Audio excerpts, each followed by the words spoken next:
Oh.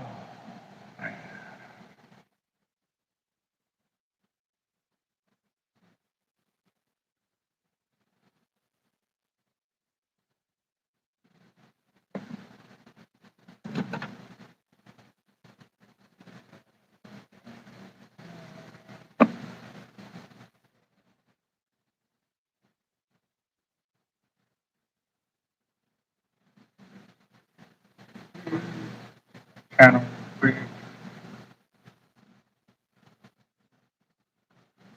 The right one. Luciano, John, what's up, guys? How y'all doing? See if this works out over here.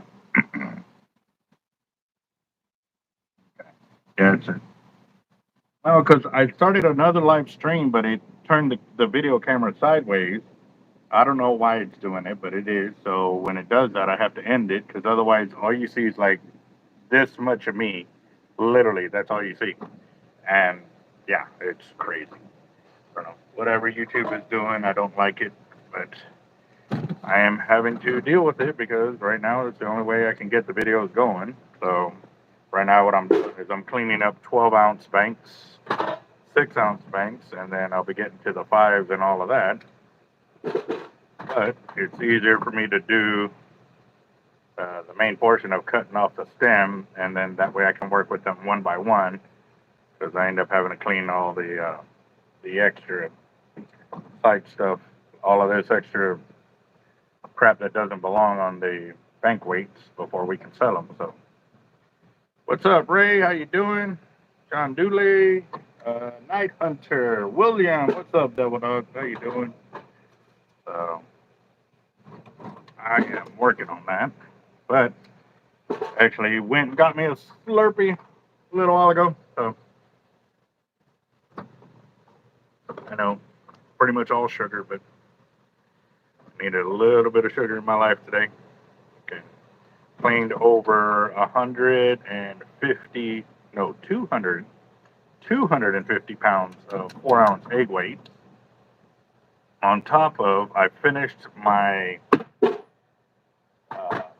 shark leaders. As soon as some more of y'all get on the channel, I'm going to walk y'all to the wall because remember, on the 6-foot shark leaders, I had probably, what, 50 up on the wall? Maybe?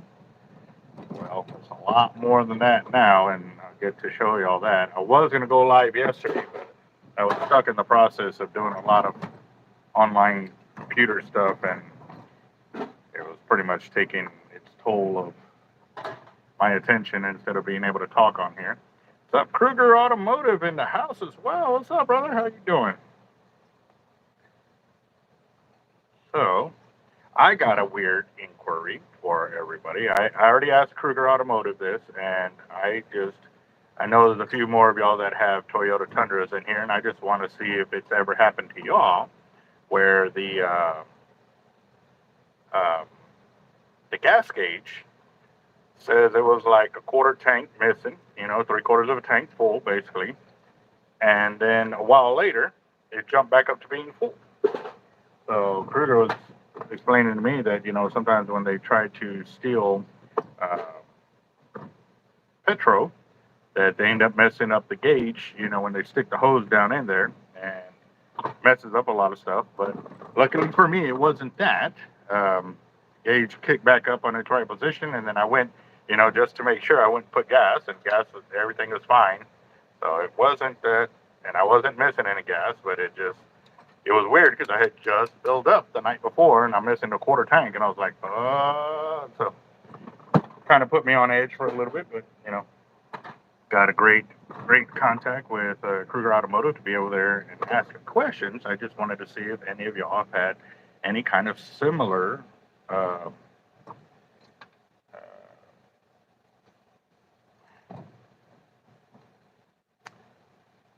I'm looking for the word. I can't even think of the word. Similar.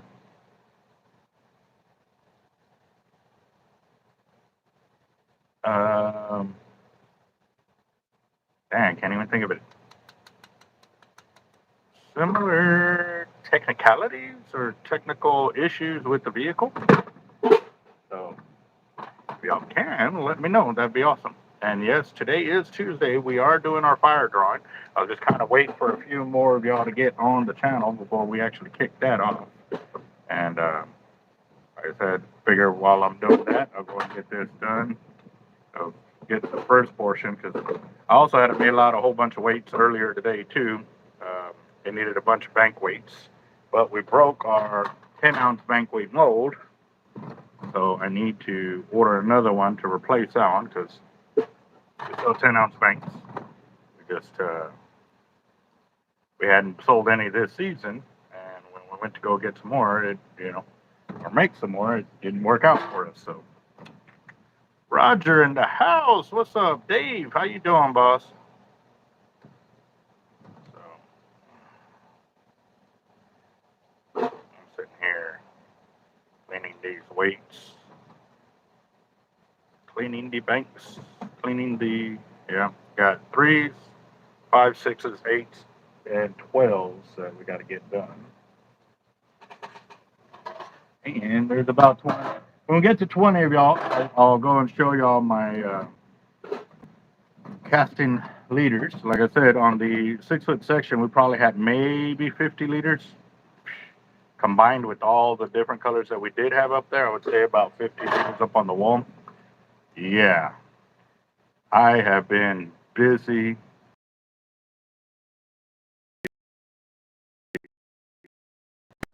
Maybe, just maybe, I'm thinking about doing another little giveaway. This Friday is our $100 giveaway for buying any fishing tackle from Fishing Tackle Unlimited, any of our fishing tackle, through either online purchases or in-person purchases of $100 or more. For each $100 that you spend doing this, your name will be entered into the giveaway. It is this Friday for an MXL Raptor.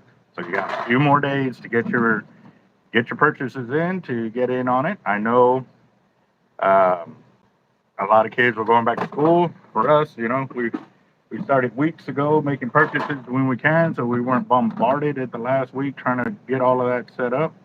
So yeah, just giving y'all a little bit more time to get on it. So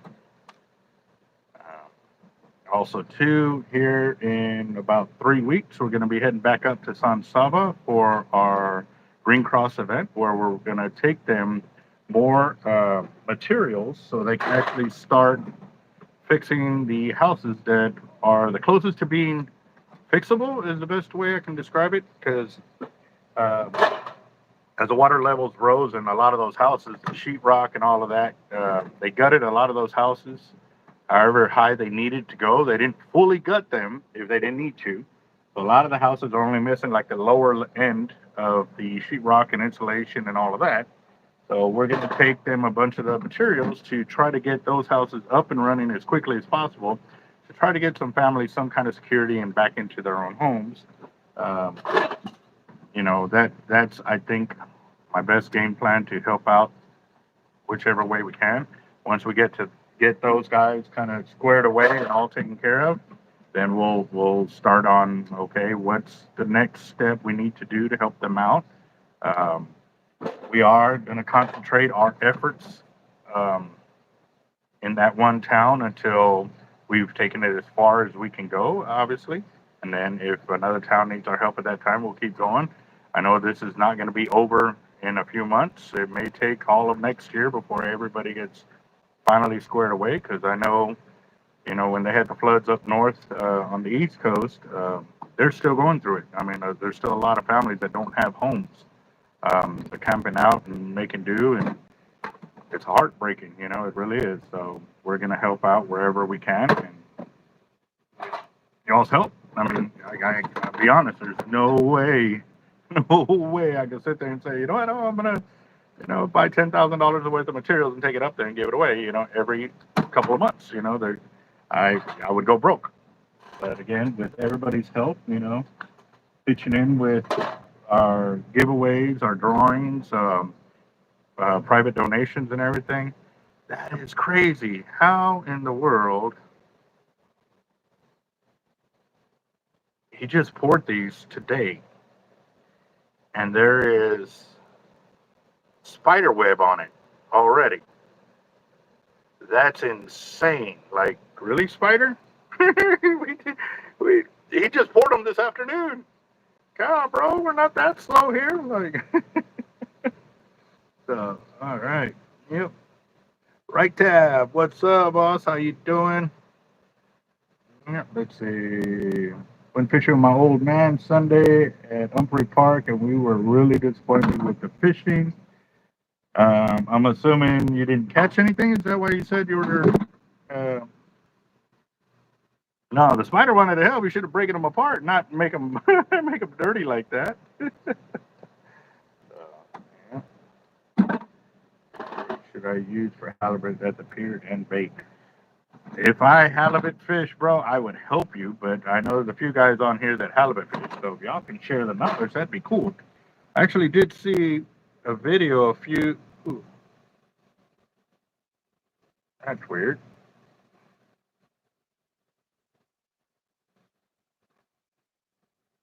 What do I got in my hand? Got something poked me over here. It looks like some kind of wire. Oh, there it is.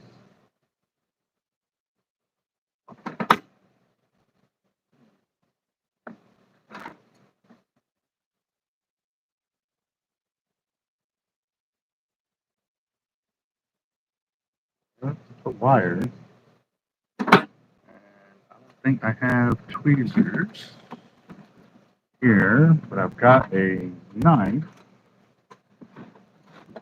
You know, that might work. Nope.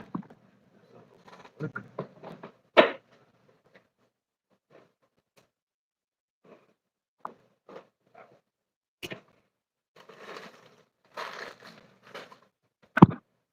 Alright, let's see.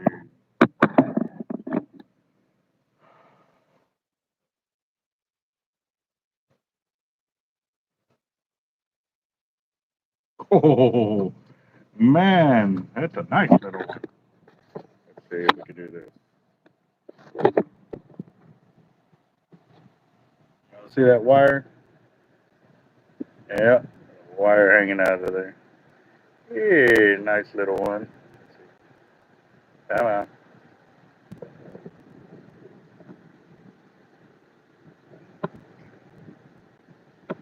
Right there. There it is. It was barely sticking out of there. As soon as I touched it, it kind of came back out. Yeah, no wonder it was feeling like it was deep. Ooh, that was annoying. Let's see. Can you see it? Still in my hand? Oh, I dropped it. Never mind. Just kidding. All right, so quick little walkthrough. Man, we got up to like 20 of y'all, and a bunch of y'all bailed on me. Yeah, my bad. Guess I was taking too long to get to the fun. But again, remember when there was about 40 liters here? Yeah.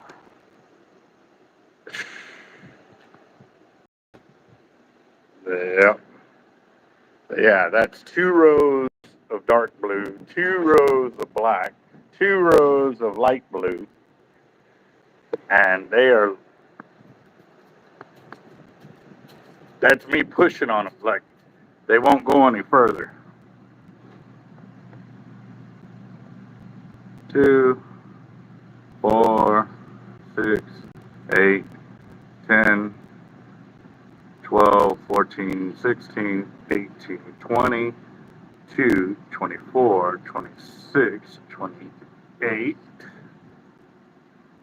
30, 2, 34, 36, 38, 42, 44, 46, 48, 50, 2, 54, 56, 58, 60, 2, 64, 66, 68, 72. 72 just on this one peg. And like I said, look, okay, that one might have less. I probably have 60, probably 60. That one's more full. That one's more full. That one's a little. That one's overly full, like it is stuck. So even if we say averaged 60 per deal, that's 1, 2, 3, 4, 5, 6, 7, 8, 9, 10. That'd be 600 liters in this area. I wonder how much this one row has. This one has quite a bit. 2, 4, 6, 8, 10, 12, 14, 16, 18, 20, 2, 24, 26, 28, 30, 2, 34, 36, 38, 42, 44, 46, 48, 50, 2, 54, 56, 58, 60, 2, 64, 65, 66,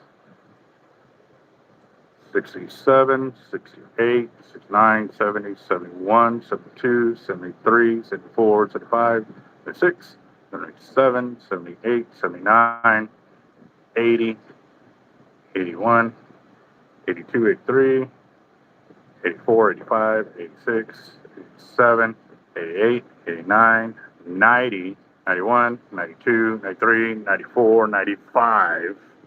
That's almost 100 liters right there. Wow. Yeah. Yep. So I did all of that. And let's see. I accidentally built all of these too because I thought I was building 6-footers. Well, I built all of those as well. And you know this because all of from here, actually from here, all the way to here was empty. All of that was empty as well. Yeah. So just to kind of give you a heads up, this was 1,500 foot. No, it's 2,000 feet. Yeah, 2,000 foot and just the coated cable between this section and this section of replacing it.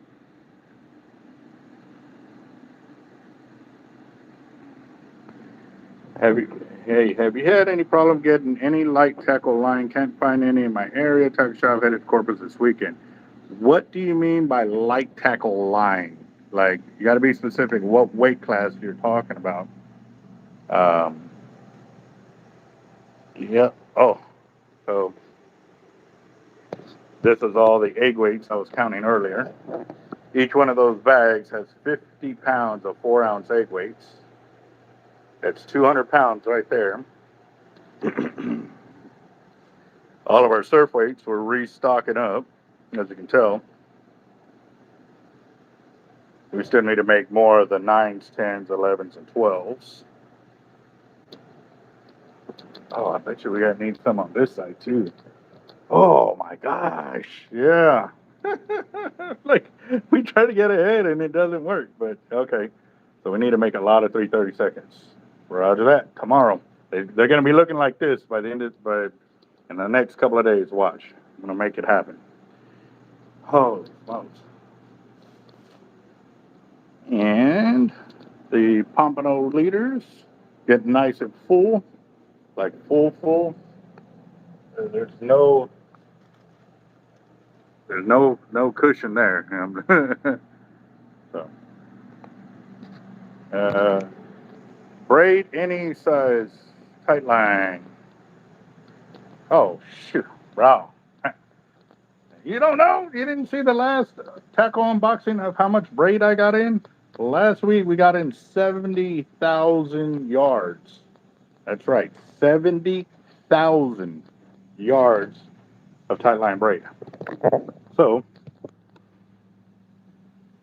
yeah. So much that I literally had to double stack spools or stack spools in between just so they can kind of sit somewhere so they're not on the floor. And then the other spools that I really don't care about, you know what I mean, are down there. So there's 30 pounds, 30, 50, 50, that's 4,600 yards of 50 on just that one spool. 80 pound, 100 pound, 65 pound, 50 pound, 100 pound, 65 pound, 50, 65, 100, 30 down there. Another 20 pound down there, 3,600 yards on that one. 5,000 yards of 20 on that one. See it right there. 50 pound. And then we got a bunch of two-tone colors and three-tone colors. So we got red, white, and blue right there. We got a chartreuse right there. The fire line. Yes, we're calling that the fire line. That is fire. Look at that. That is fire line. 200 pound test. That is 200 pound test right there. Oh man, we got 150, 200, 150, 150, 150, 200. And when we double stack them like that, it's 150 and 150 behind it. 200, 200. So that's the way we kind of did it, just so we can have extra line. 130, 130, 130, 200, 200, 150, 300 pound. Yep, we got 300 pound in here. And then we got some more of the two-tone colors. Look at that. I'm calling this like the chameleon. You ever seen that paint style that as it moves through one, it'll be one color one way and then another color the other way? Yep.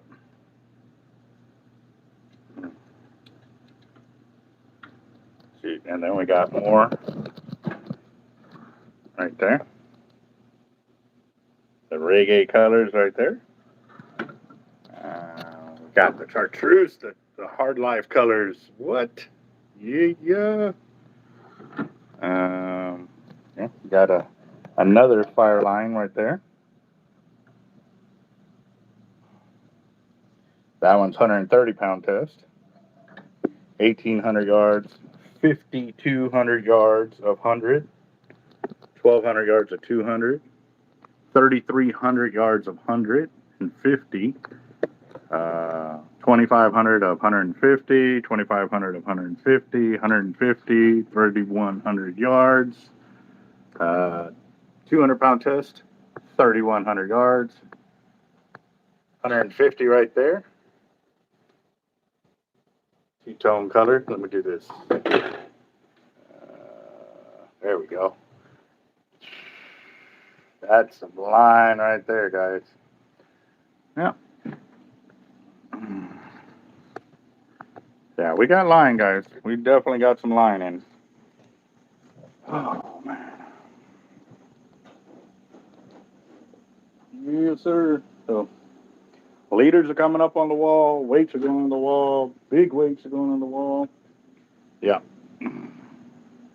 Yeah, there's a shortage for shops that didn't place their orders in time. For us, every time I was making a trip up to Houston, I was trying to get my hands on as much as I could. And, you know, that's what I was doing. That's what I was planning ahead, guys, getting ready for the tournaments because they're coming up too. So, yeah. And even then, too, for like our big rig shark leaders, remember that bucket of 100 and something? So even though I don't have the bags, I'm like, you know what? Let me go and at least get them up there. But I'll be honest, I got to go back and finish heat shrinking. I've got them all pieced together. I just got to take the heat to them and get them set up. Most of them are already ready to rock and roll, but if it's not, it will take a few seconds to get them there. I got to make, I got more of those that are bagged up. I just got to put tags on it. I got to make more of the black, the dark blue, clear. And then once I get caught up with my 30 footers, I'm going to go back to making my 19 footers for the beach. Our drops are already starting to come out too with the new color coating right there. That looks pretty tight, huh? Yeah. So, regular weights as well. Getting all stocked up. Yeah. Been busy. Been real busy.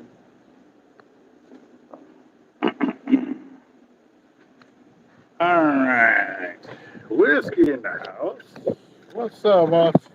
All right. So we're up to 24 people on here. I guess we could start the drawing. running the numbers.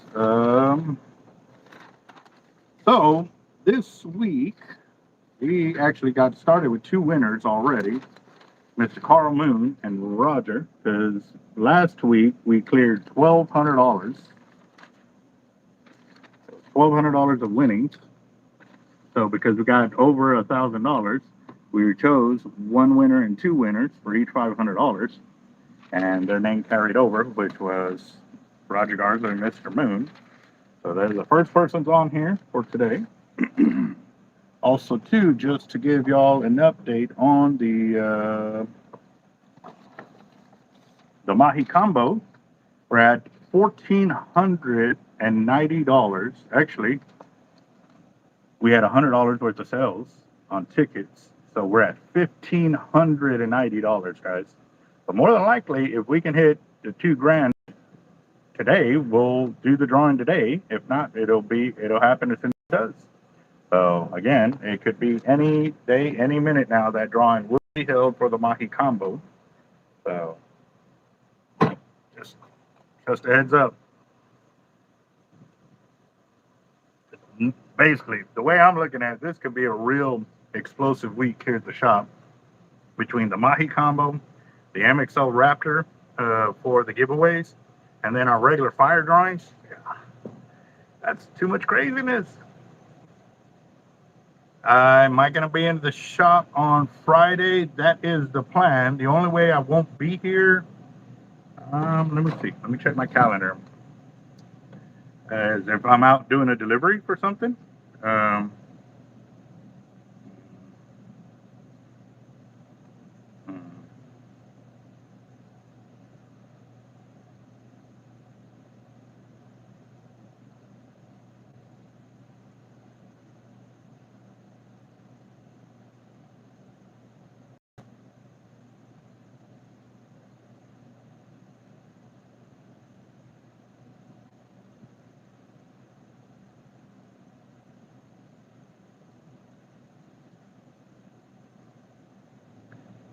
All right, good deal. So,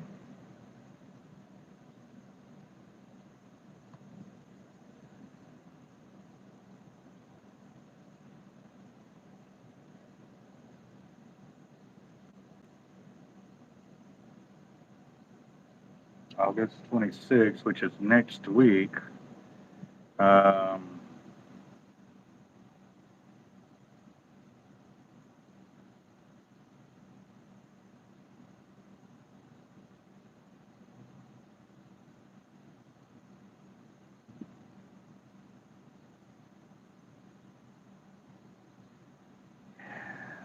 Hold on.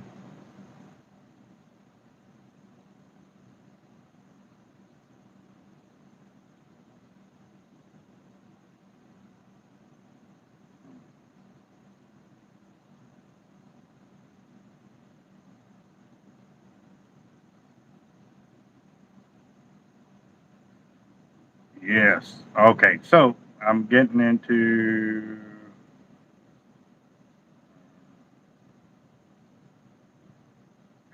Yeah, I'm getting a man. I didn't even realize I missed this many texts. But again, too, I normally don't keep my phone, the texts going for alerts because people will get me tagged into a group function where everybody's, chit chatting back and forth, and it'll be ding, ding, ding, ding, ding, ding, and I'll have about 5 or 6 of those going because I'm part of a lot of veteran groups, a lot of groups that having to do with the desal programs, other groups dealing with the South Padre and the SpaceX deal. Now also to the Laguna Madre or not South Padre, down south where they're going to have the brine discharge from another desal plant going over there. So there's like 7 or 8 major groups that I'm part of, and if I left the alerts on my phone would be dead in about 30 minutes. And I know this because it's been done. It sits there and it's ding, ding, ding, and I'm trying to keep it. Yeah, it's impossible. It's impossible. Normally, when I get like a quiet time, when I go to the restroom or I'm stepping away or I'm sitting at the light, I can sit there and try to catch up with a lot of what's going on. But I don't. But I am going to be meeting with a lot of these guys to obviously You know, we're learning a lot more information because now we've got the emails to the city council members as well as just their ear. They're, you know, some of them are paying attention to us. A lot of them aren't. And this is very important for us because we're the ones that are kind of in the front lines of keeping up with what's going on to inform everybody else. I mean, even for me, you know, I'm a worker. I have to work in order to pay the bills because if I don't work, then I don't get the bills paid. You know what I mean? So it's really hard. And I lean on a lot of guys that are able to be there. And again, too, there's times when they can't. Like they have to work to pay the bills and stuff. So we got a lot of things going, but keeping up. Chris Schultz in the house. Voodoo, what's up, boss? How y'all doing? So just a heads up on that. Let me see. I know we've got um, Zell. Give me a second. Hold on. I know some came in through there. Well, and it got buried with everybody's texts and stuff like that. So,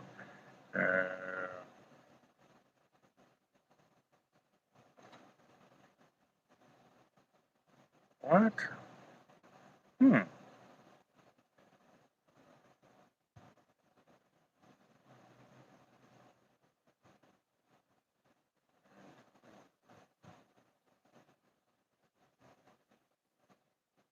Dave, I just saw your text. Wow. Okay. I will definitely check on that tomorrow.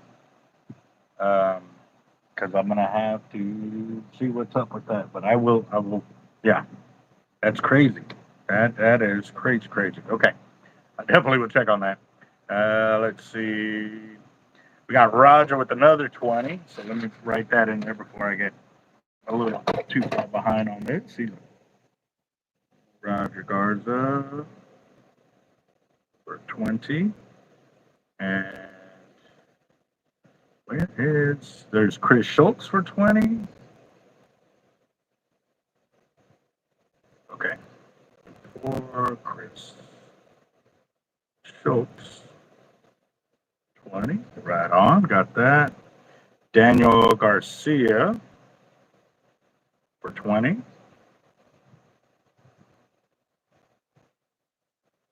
20 right there. Dusty, that I think is from, yeah, that's from Friday. But Daniel Garcia is the only one that's come through this morning. Okay.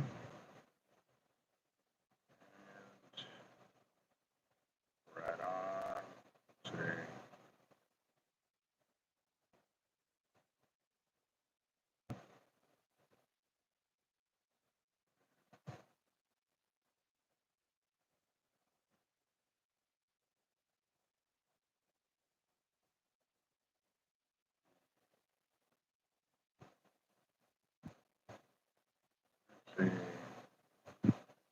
Let's see. All right, I'm trying to clear out all the notifications so that way it can go to the top and I can see them all. All right, so right now we're at $100 for tonight's fire drawing. $100, and we've got 28 minutes. I'll go ahead and keep breaking weights as we continue through this. But in the meantime, guys, I got some more information kind of on as a response from, um, I think it's Drew Molly. He's the guy that's heading up the deal for the desal plan. He's the main guy that's supposed to be getting the whole thing, the plans and all of that work together. However, there's a lot of things that still aren't getting answered. And so I'm sending the verbiage over to people who kind of understand that kind of deal so they can kind of better explain it because I read it and I still don't see the answers that I was requesting for. I just want to make sure before I respond, you know, that I am reading it the way you know, or that it's being read the way it's supposed to be read, you know, because that's the thing. With the desal plant that's coming into the inner harbor, the way they're making it seem like it's a grand deal and it's, you know, not going to hurt us and it's not going to, yeah, I'm sorry. I do not believe it. And then two, the amount of stuff that they are putting in there, verbiage wise, trying to make it seem like, it's the bee's knees, and it's not. One of the things that we actually are picking up on too is one that they're talking about the brine discharge is supposed to be released into the inner harbor as one, but the other one was, maybe I misunderstood it when it first came out, but that they were talking about the 3 million gallons of sludge every day that's supposed to be disposed of. And I just got an update saying that, oh no, it's not going in the inner harbor, it's going to the local dump. Okay, so put that in perspective, guys. Y'all, there's some truck drivers in here. Jaime's one of them, and maybe he can shed some light on this. But we did get some information a little while ago that most truck drivers are anywhere from 50 to 60,000 pounds that they can tow. Okay, so if that's the case, water weighs what, about 8 pounds per gallon? And obviously, this is going to be some kind of, I don't know if comparison, because it's not water by itself. It's got contaminations in there. Will it make it weigh more, or will it make it weigh less? And if that's the case, what would be the numbers, what it's going to take for those amount of trucks that are going to have to drive every day to and from the desal plant to go and take it to the local dump so it can be dealt with at that point. Now, that's the other thing. I did see a video the other day, actually earlier today, and they were talking about how the amount of brine or the sludge that they're trying to take to the local dump, they would have to run, and it was crazy. The math was done, and he was saying that literally one dump truck every 14 minutes would be filled and would have to be running over there every 14 minutes. So that means however long it takes to fill up a dump truck, which I don't know how long that takes. I'm not a truck driver. I have no idea. So at that point, if it's heavier with solids, because I just read Kruger's post on there, and they're talking 50 million or 33 million gallons of this sludge. What does 3 million gallons of sludge weigh? Because if they're limited on the amount of weight they can hold, one, two, they're also going to probably be limited in the amount of sludge that they can put into whatever vehicle it is. How many vehicles is it going to take to get 3 million gallons of sludge from the desal plant to the dump per day, every day that it's up and running?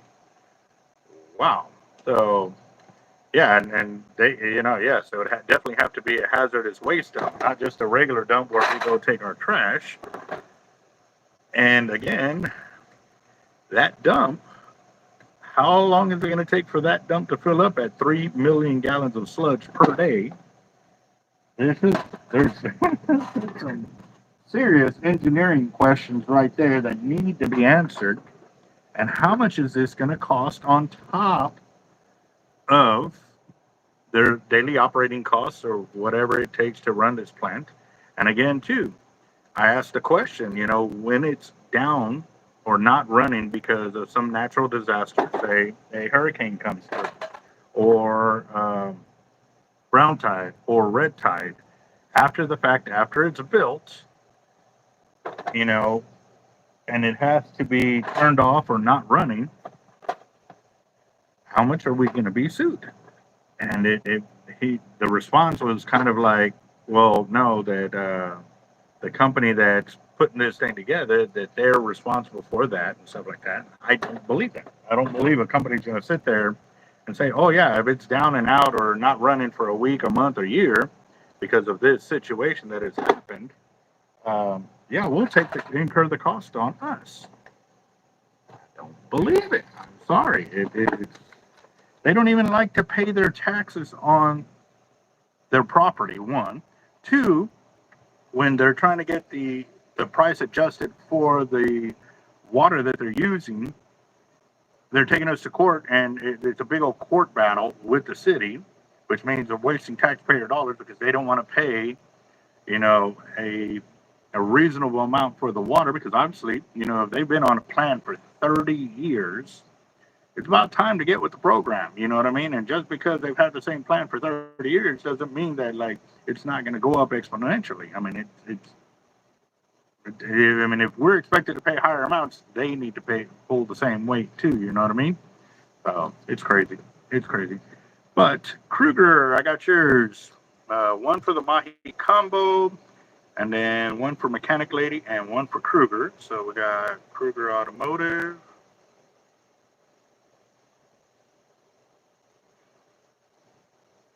Then Mechanic Lady for 10. And then we got the Mahi combo.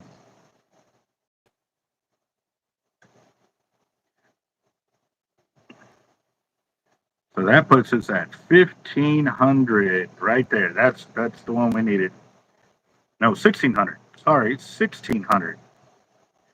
That's 1,590, 1,600. Yes, we're at 1,600 right there. Awesome. Getting closer to that Mahi combo for that one. Let's see. 3 million gallons, and say it's, I mean, how much heavier do you, I mean, obviously it depends on whatever solids are in there, but let's say 9 pounds. So 9 times 3 million gallons, that's 27 million pounds. Now let's divide that by 50,000 pounds, you know, per truckload. And it comes out to 540 times that it would have to be done. 540. Okay, so 500, I mean, am I doing this right? Like 9 pounds, right? Times 3 million gallons per day. And then you divide it by, say, 50,000 pounds per truckload, right? It's 540. Am I doing this all correct? For y'all math whizzes that are out there? Okay, so if it's 540 truckloads, then there's 24 hours in a day, because they have, that's per day divided by 24 hours. And then there's 60 minutes per hour.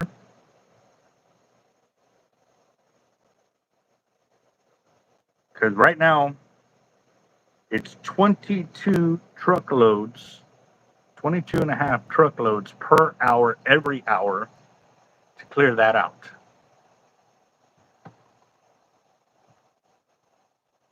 I never driven a truck. I don't know how fast they can, but I've driven by these areas when they're loading up and this and that, and I see loads of trucks, you know, lining the highway.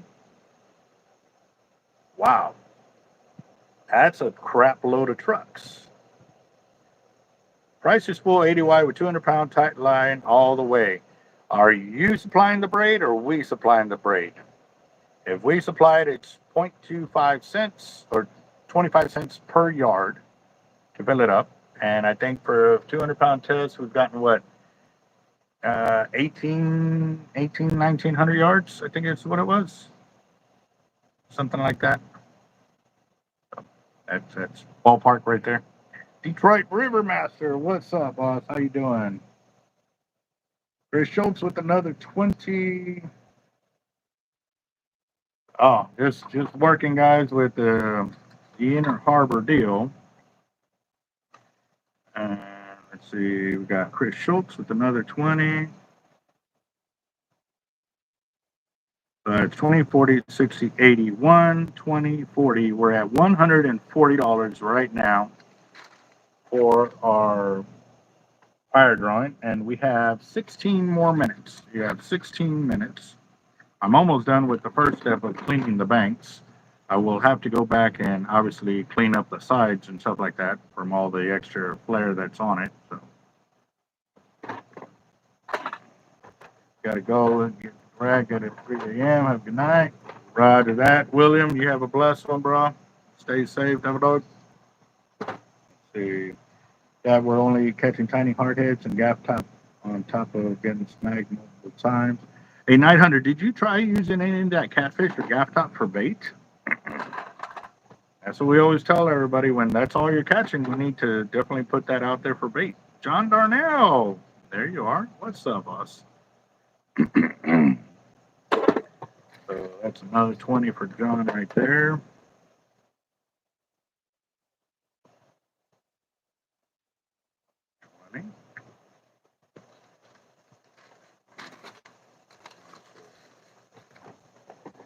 And just a little heads up, the table is pretty clear. So I definitely can do a Bobby the Night for the drawing. So that's up to y'all. Those of y'all that are in the fire drawing, get to vote if y'all want to do Bobby the Bobber or Wheel of Doom. And obviously the winner take all on that one too. Robert, what's up, boss? What's up, Christi? Have a thicker diameter than it claims. To be honest, boss, I don't know. I've never actually mic'd it out, so I have no idea. But I will tell you this: that the diamond, I have seen where it is pretty thick, and we don't get as much line capacity compared to the tight line braid. Um, but I have seen where it has equaled the amount of Cortland that we have gotten onto reels. But I'll be honest with you, I've seen where the diamond doesn't have the same life on the reel. And what I mean by that is like I still have some uh, Jerry Brown that was originally on my reels from when I first spooled them. You know, we're in 2025 now. Back in 2013, some of those reels still have the Jerry Brown on there, and some of them had tight line, or not tight line, diamond. A few years later, because when um, the coronavirus hit, I wasn't able to get Jerry Brown for a while. I was only able to get diamond, so we put diamond on those reels, and we noticed that those reels that still had the diamond, we were having a lot of breakoffs. The line was just failing. So it got to the point that I was getting rid of that line. Um, Albert, some trucks capable of pulling 1 million pounds. Now, okay, Jesse, that is great news. However, does the city for this event will they have um, these trucks available to move that much weight? And if they are, how much is it going to be for this event and cycle that we're going to have to be paying for? Because obviously, these trucks aren't going to be running for free. The diesel to run them, the trucks, are they going to be rented? Are they going to be purchased?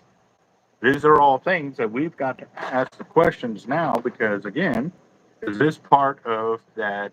Because they keep putting up this graph of how much it's going to cost us for the desal plant and the numbers and stuff like that. So, if these numbers for those vehicles, is that part of this graph and those numbers that they keep projecting to us?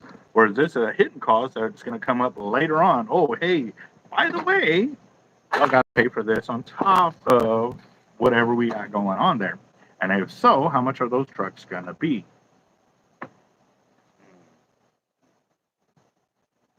That's going to be something else. Kruger nailed it. Our local streets going to be able to handle that as well? That's going to be a big one right there, especially for it to be every single day coming over the New Harbor Bridge. And how if they are going to be putting 1 million gallons, how long, or 1 million pounds? I mean, how long is that going to take to load up? And which means, if they are, will it? Are they going to be like storing it until that truck comes back, or are they going to have 3 of those trucks running every day? You see what I'm trying to get to? Voodoo, got you on that. Craig for 40 for tonight. So that puts us at 200 because we are at 140. That puts us at 200 right there.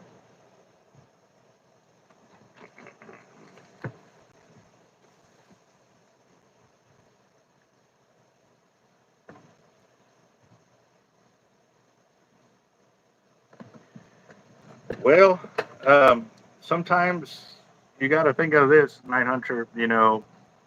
If stuff ain't catching, like you ain't catching any fish or anything like that, yeah, it can kill somebody's want to stay. But if you sit there and you start landing big old bull reds or black drum, or you get some kind of action going, then it may have inspired him to want to stay longer. But again, too, I'm just speaking on that behalf. I don't know if maybe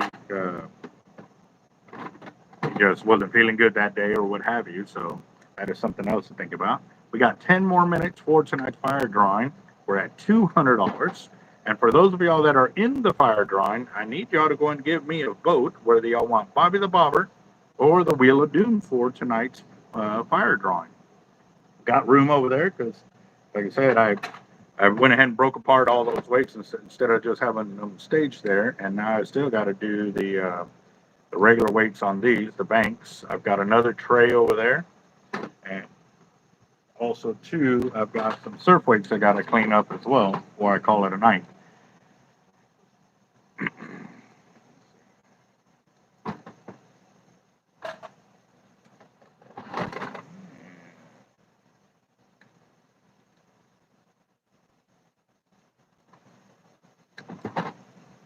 I keep thinking about that. A truck to hold 1,000,000 pounds. That's a really good question that I just thought about. One is, okay, if it holds 1,000,000 pounds, what's the speed at which it can move? And also too, to get it loaded and driven all the way to whatever hazardous dump site they're going to have, and what's the return trip time? And again, too, like, is it going to be the only one that they need to run every day? And if so, obviously, it's going to need to go down for PMs and stuff like that. And, when it does, how long is that going to take to be done? Um, Running any kind of heavy machinery like that, obviously, when it goes down for parts or labor or whatever, they still need to have a backup plan for when that happens. So,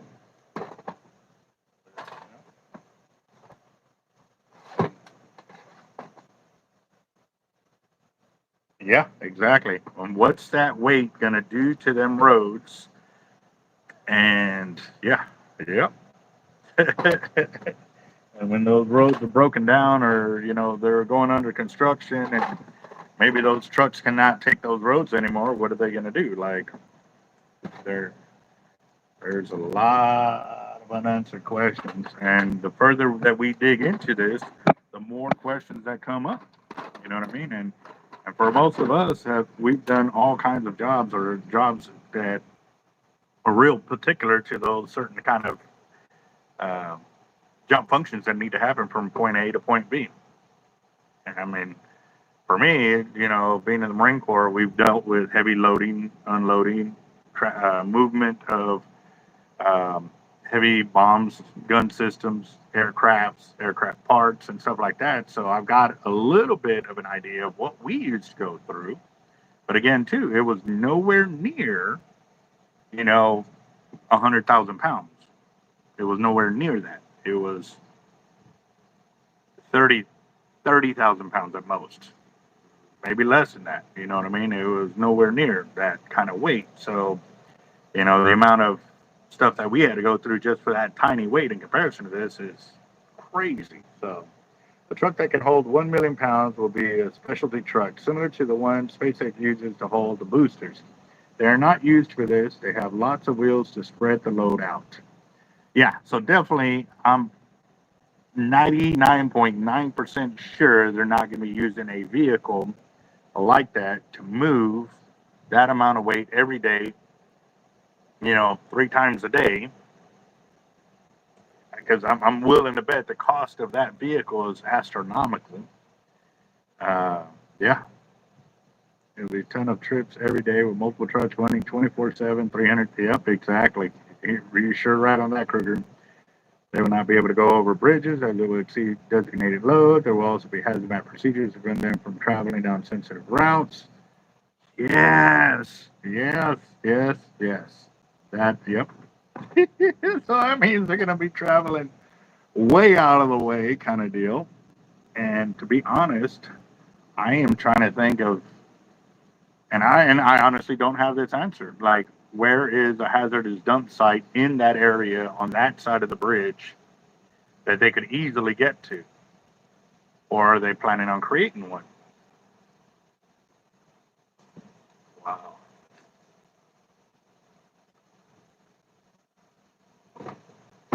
That's a lot of food for thought right there. Let me go get this other tray. I'll finish off that one right there.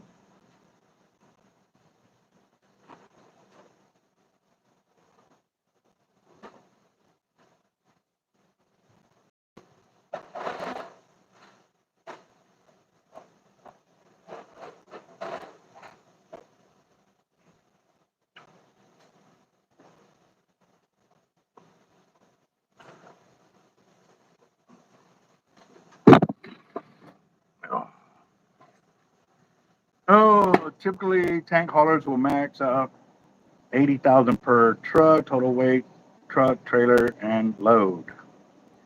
Okay, so if that's truck, trailer, and load, what is the actual load weight that they would be able to take? If the truck, I mean, what is a truck fully loaded with fuel?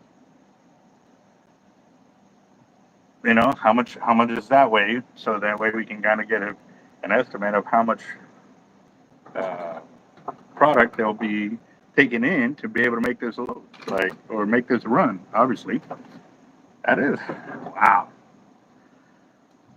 And a few years ago when we were looking at all of this, these weren't even questions we were even thinking about. And I think if we had started putting those questions out there sooner, we may have put a lot of this to stop. You know what I mean? But um, we are seeing a lot of stuff coming down the deal. Um, but again, too, we're not letting down our guard, because that's the way they normally do this. They act like, oh, they've been defeated, and then you stop going, and then, oh yeah, they pushed it through. Why? Nobody showed up. Nobody went to go over there and argue. No, we need to make sure that this is a done deal, that it's never going to get into play. Again, guys, I'm not against desal. I mean, I know we need water, but obviously it needs to be done in a healthy manner, and in a manner that it's not going to be astronomically crazy on the amount of cost that it's going to put on the taxpayers. That it is, you know what I mean? And it's truly not going to fix our current situation. It's going to be years down the road before it makes any kind of changes for it. But again, too, obviously, if we plan ahead and get it done right, then yes, it would help us out then. But we need quick fixes now to help with our current situations and stuff like that. So you can get an overload permit for 100K, but not common. It's usually 30, 40K. The load would be about 40 to 50K per truck unless you get an overload permit. But again, too, that overload permit's going to still have regulations of where and when it can travel, um, which roads, obviously. A lot of the areas that we have in that area are right next to um, protected waters and stuff like that as well. There's bay areas that are real sensitive environments and stuff like that. Um, so that's a very important deal to take in. On top of paying for maintaining the vehicle, driver fuel, is getting the space to dump and accommodate all the waste. Yes. Yep. This, I'm loving that. I guess I've originally when I started my arguments about all of this, it was about cooking the bay and stuff like that, and now it's put in a whole nother perspective of what we need to be keeping an eye on, and one is the cost financially. It's not just like 900 put on there. It's not just about the cost of the desal plant. It's also the cost of everything else on top of that. Um, I know somebody did project or give a alternative to what they can do with the brine and how they can make money off of that, which is great.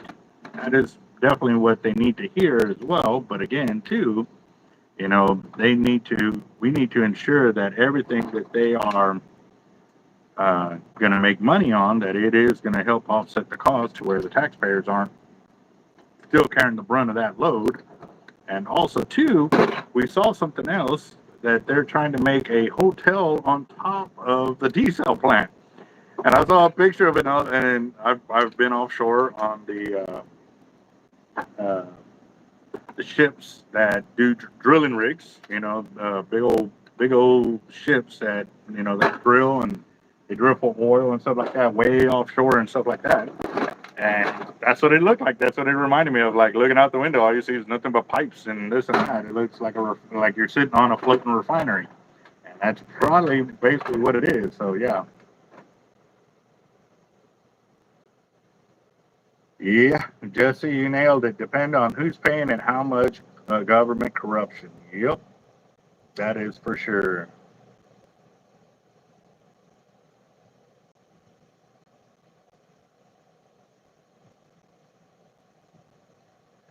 Yeah, because now it's concentrate. Yes, Dusty is right.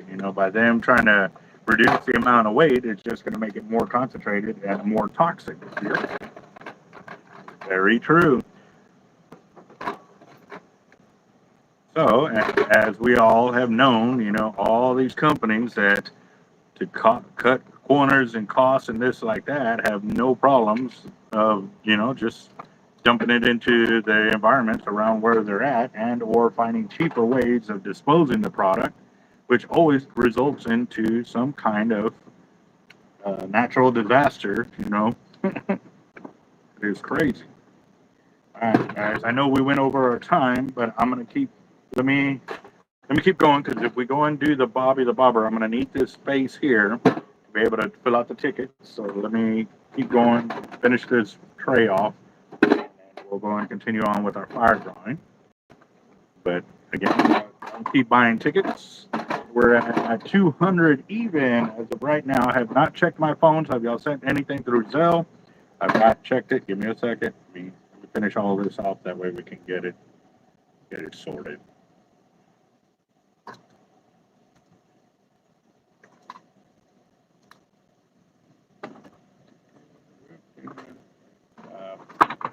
Yeah, first hurricane. Well, okay. It also depends on the size of hurricane. The smaller hurricanes that come through really don't do any kind of damage. You know what I mean? But again, look at the one little hurricane that didn't even hit us. Took out Bob Hall Pier. So, yeah, it really all depends. It really does. So that's because Bob Hall Pier took direct hits from bigger hurricanes. And like I said, that hurricane didn't even hit us. It went to Mexico. We were on the north side of it, and I mean, we had wind and rain, but it really wasn't like 90% of the day it was sunny and clear skies, but just wind. We had rain for about 15 minutes. Literally, that's it. That's all the rain we had. That hurricane hit the south of us and took out Bob Hall Pier.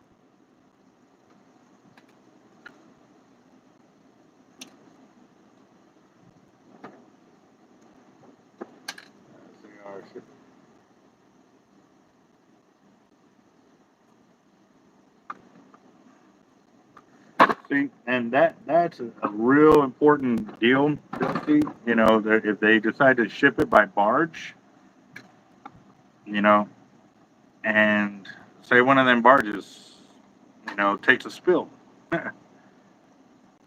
what is that going to do? What is that sludge going to do to that environment? If one, two, or one that they dwindle it down and it became more toxic? Or did they leave it as heavy as they could, and now that is now in the environment? Like, what can it do to the environment if it does, hit the ground and takes a leak or whatever, you know what I mean? It happens. It happens. You can't sit there and say that it won't. Whiskey putting his vote in for Bobby the Bobber. Roger that. Got it. And he's got 10 on it. That puts us at 210.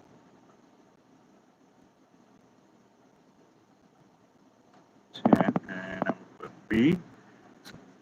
I'm going to say that's the other thing they hadn't even talked about. Like, how are they going to transport this? They in the verbiage it said to the local landfill, but they have not talked about like how are they going to get that sludge to the local landfills, and or what do they consider local landfill? Like the it's that's it, guys. There's a lot of questions, a lot more questions, but I guess we're kind of paying attention to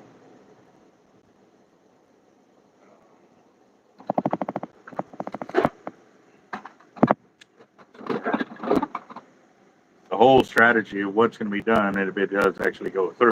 So.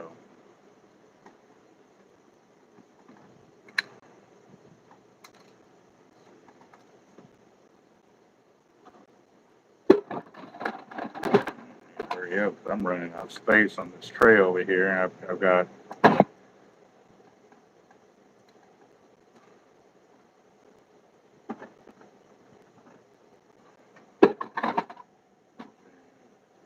what up? Cannot stay long. Had to spend a couple of days off site. Pick up a freaking bug. Oh man. Well, definitely hope you feel better, bro. That sucks.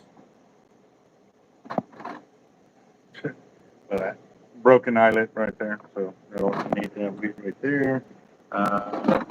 Yes, but would be amazed at the types of material that is shipped every day by barge in the coastal. Obviously, talk about byproducts. Yeah, no, without a doubt, Dusty.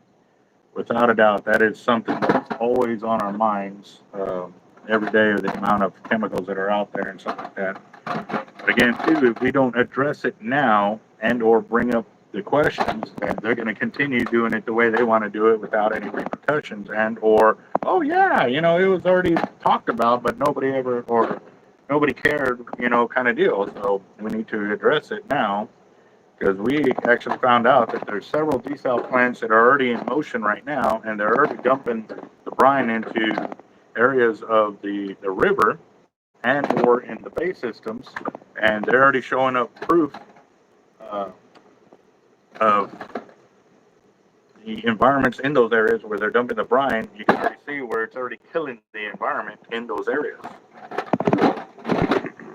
We need to definitely get our hands on more of that, so that way we next time we go and we talk about public comment, we can show them what it's already doing to that environment.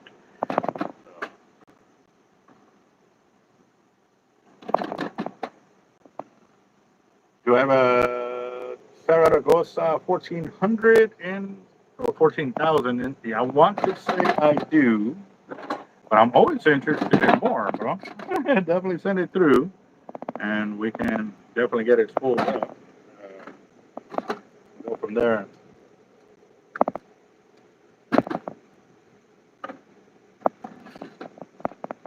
No matter which way you look at it, the amount of waste they estimate to be producing, it's going to cost a lot of money and time. Also, no one was prepared to deal with the waste. Yes. You're right. You're right. What's that doing there? Must have fallen out of the tray over there, and they just added it over here. So, okay, that's done. Move this out of the way. Now I should have room. We get back to the fire drain. Close that out.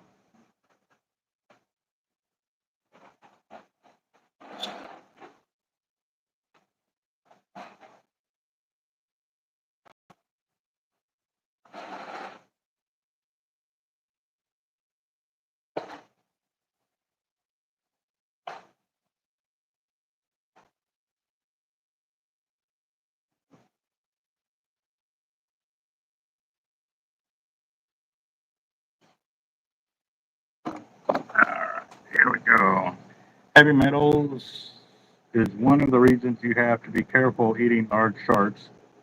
Eating them on a regular basis leads to heavy metal toxicity. It's concentrated as you move up the food chain, without a doubt. I've also heard that as about predatory fish that break the water surface, that they end up getting a lot more of the heavy chemical or heavy chemicals such as uh, mercury poisoning and stuff like that. So I've heard that about them. But again, too, that's why I don't like eating really large fish like that. But let me go wash my hands real quick because I'll get back to that here in a minute. Let me wash my hands.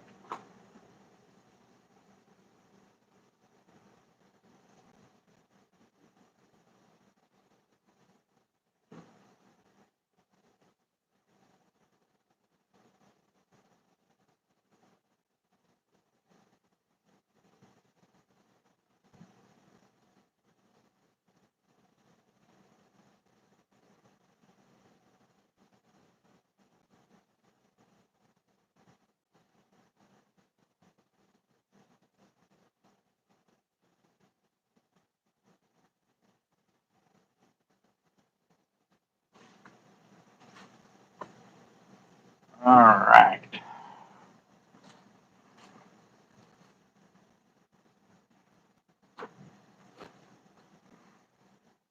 What's up, Sammy? How you doing, boss?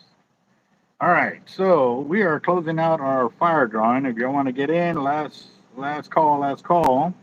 Um, so go and put your votes in real quick, guys, for if you want Bobby the Bobber or the Wheel of Doom.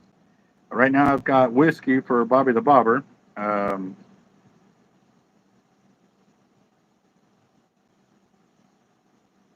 okay, fishing pier. I won't know if I have any delivery. Right now, I don't have any delivery scheduled.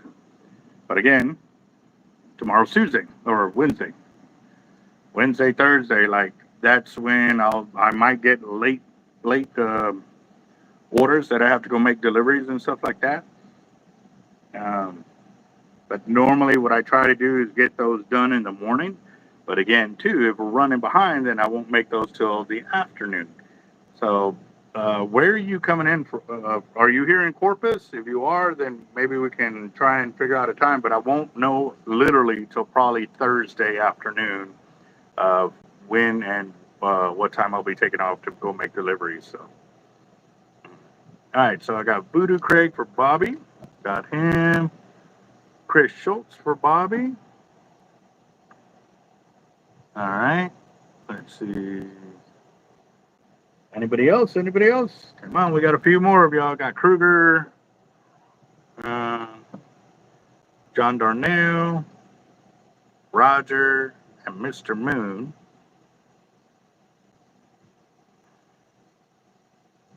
Dude. John Darnell said Bobby. Kruger said Bobby. That. Okay, so it's Bobby. And the reason why I'm saying that, because nobody for. All right. Ticket time. Ticket time. Ticket time. Where did I leave the tickets? I think they're over there. Give me a second.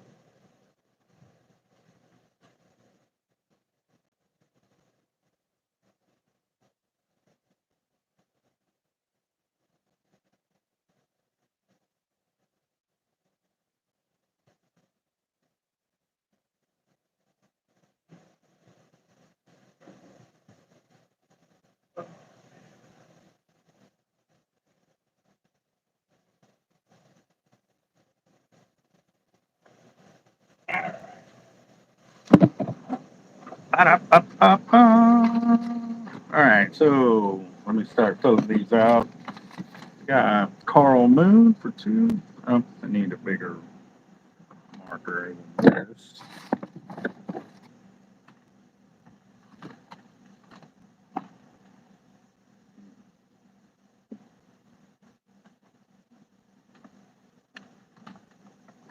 Look, the knife I'll be using here in a minute.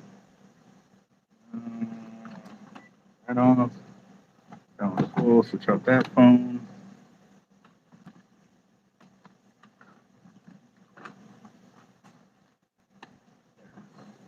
All right, Hurtin, what's up, boss?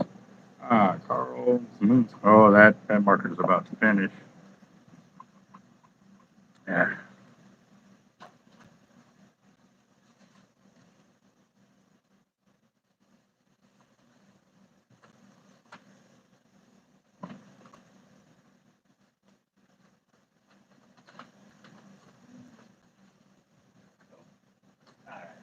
Go.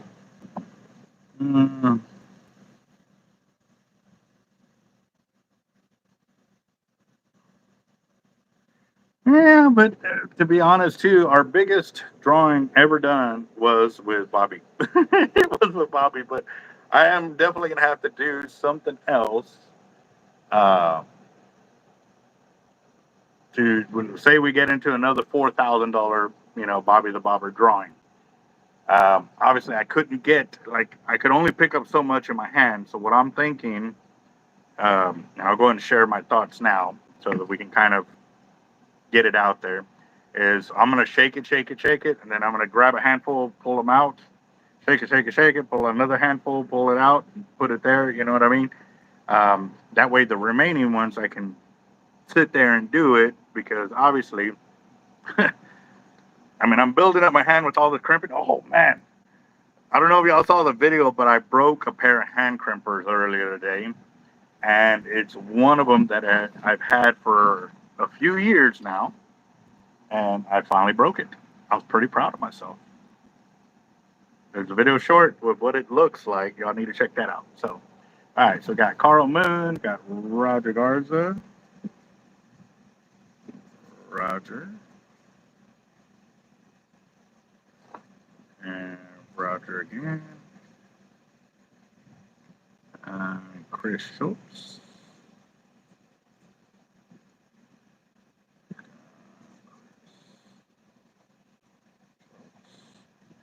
Got Daniel Garcia.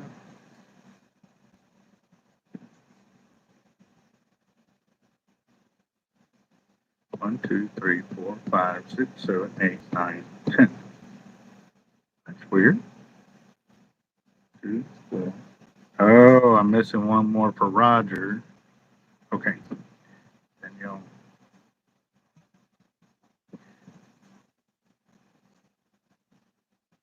All right. And here got Kruger Automotive, Mechanic Lady,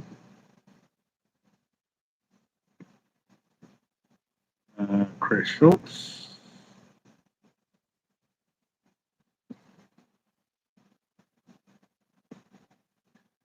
and then got John Darnell,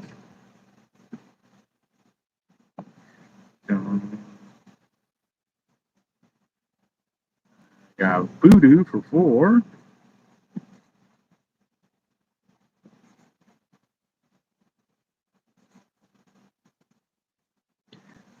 then we got Whiskey Warrior for 10. All right, like that. Make sure I'm good to go over here.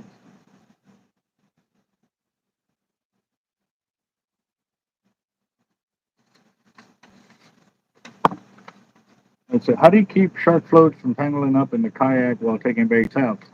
Keep them rolled up in the kayak until you're ready to drop it. 1, 2, 3, 4, 5, 6, 7, 8, 9, 10.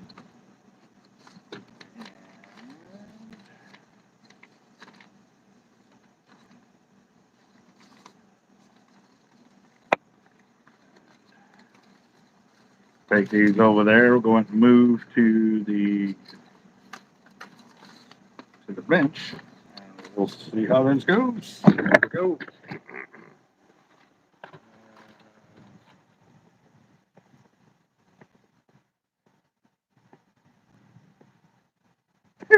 Yeah, yeah. I just read your comment about trying to fit all the tickets in my hand. Yeah, I got some pretty big hands too, so it's not like I'm not gripping a whole lot of tickets, but I know it's coming. And again, guys, to remind y'all, um, Bobby is going to be earning rank. Rank, what I mean by that is, there we go. Every time, like right now, I need to get him some rank, some Lance Corporal chevrons to put on him. Every time he breaks through a personal best on our fire drawings, then he'll get another rank. I like that idea. I like that idea a lot. So that's how he got the rank. So, and also too, what I've done, so there's no mistaking. Yeah. So, all right. So there. Actually, let me put this there, there, and one more for this. 1, 2, 3, 4, 5, 6, 7, 8, 9, 10.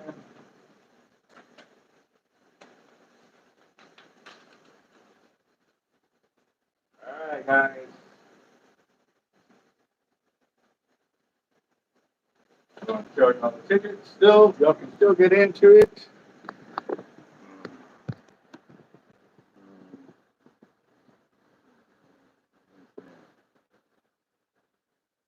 So that's the first batch of tickets right there.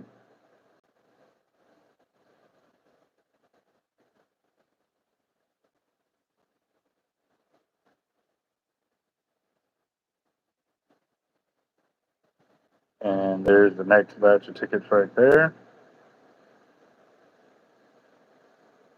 We're at $210 for tonight's fire drawing.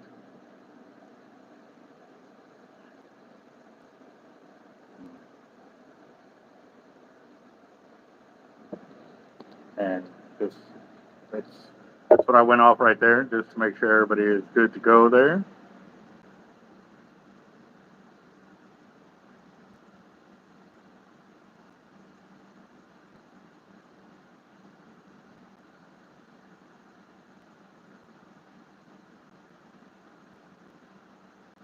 What I was thinking, Whiskey, was, Marine Corps chevrons and put it on there. Yeah, that would be awesome. That would really be awesome. So, yeah. I got it. We're at $210. Buddy, or Bobby is already open or empty. It's already empty. Yes, sir.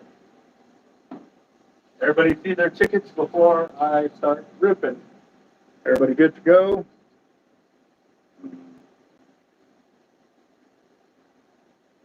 Guten Abend, everyone. I'm assuming you're saying good afternoon or good night or. Let's see. Everybody good to go? We're at 210.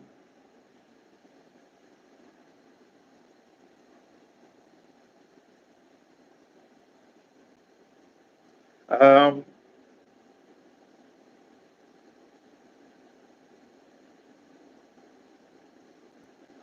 I think Toby was the one who won it, and I would have to check his paperwork, but I don't know if I have the actual date of when it actually happened. So that I don't remember. It would take some figuring out to find that date. But if you do, that cool. That'd be pretty awesome to go on. What we could do too, as we go through and he gets his next rank, we can still have that one like he got this one on this date, and then he got his next rank on this one on this date, and leave them embossed as he gains rank and stuff like that. We can leave them in there. Obviously, soon he would,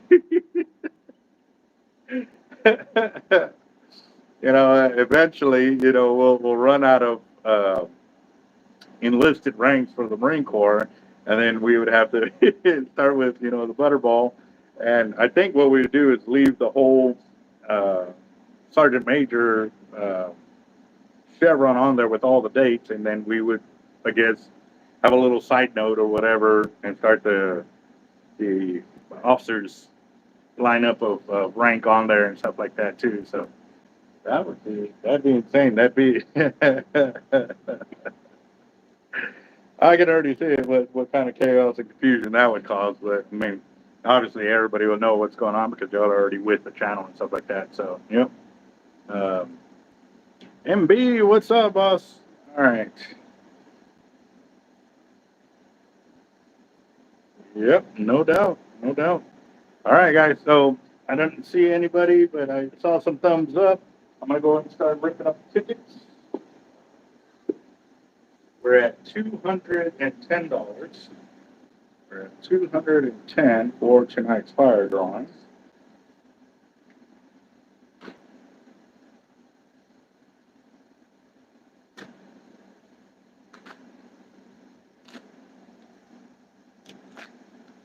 No.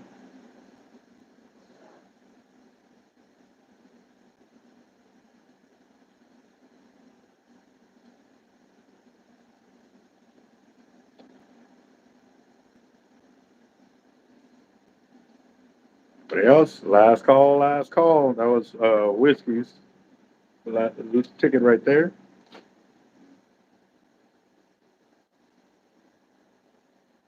Yep, no doubt, no doubt. All right, last call, last call. We shaking and bacon? We shaking and bacon? Let me know. Let me know. Thumbs up, thumbs up. Those are the tickets. $210.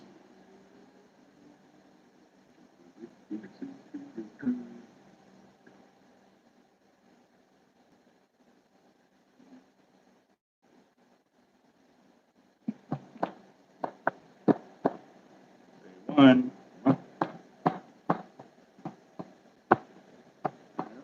Yep. Two. All right, here we go, guys. $210. There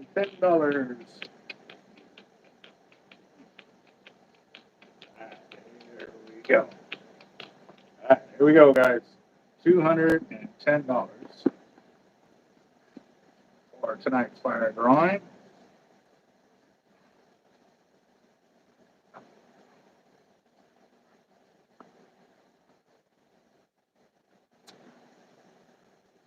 Ticket. Oh, I saw a ticket in there. Oh, two tickets. Come on, I can't see them through. I can see them through the camera there, but I can't see them like. Okay. All right, is that all of them? Yep, that's all of them. All right, here we go. Y'all ready? I couldn't get a good grip on them. There's two. There's two. There's two. Oh.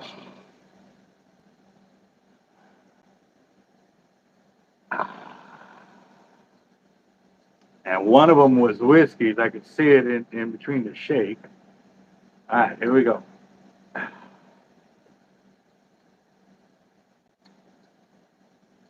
right, gotta get them all. Get them all. All right, here we go. Here we go.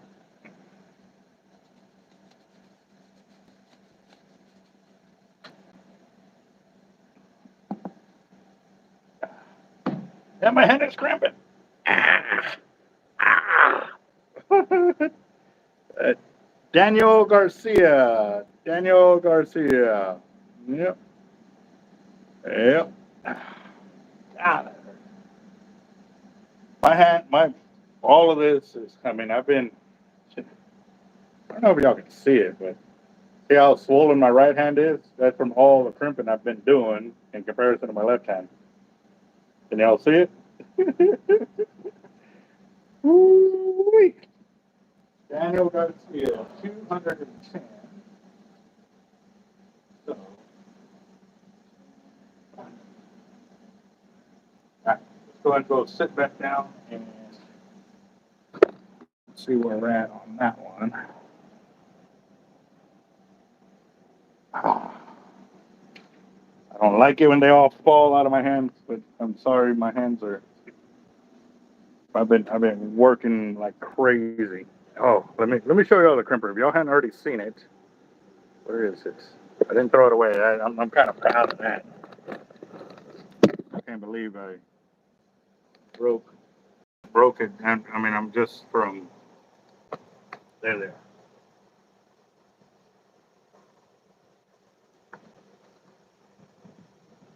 Right there. You can see the crack right there.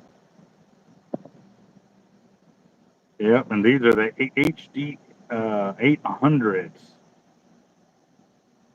Freaking snapped the whole stem. I mean, these are thick, hardened steel, and I snapped it from crimping by hand. Mm-hmm.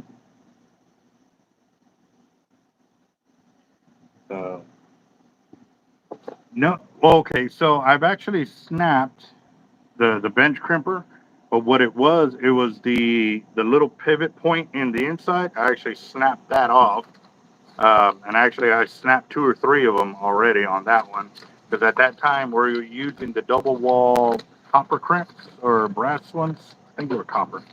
They were the double thick walls on those, and you know, I was just going, and yeah, so.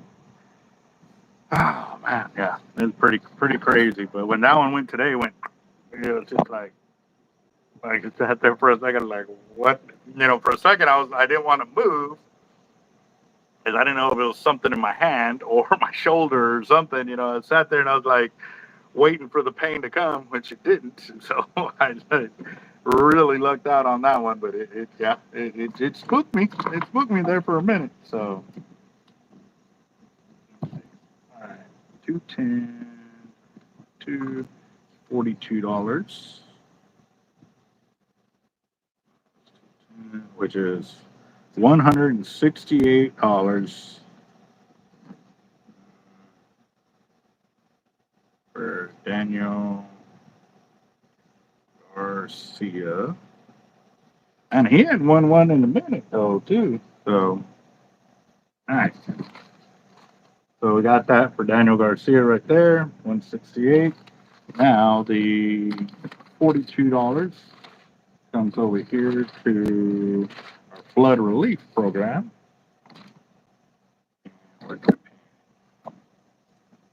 42 for Daniel Garcia.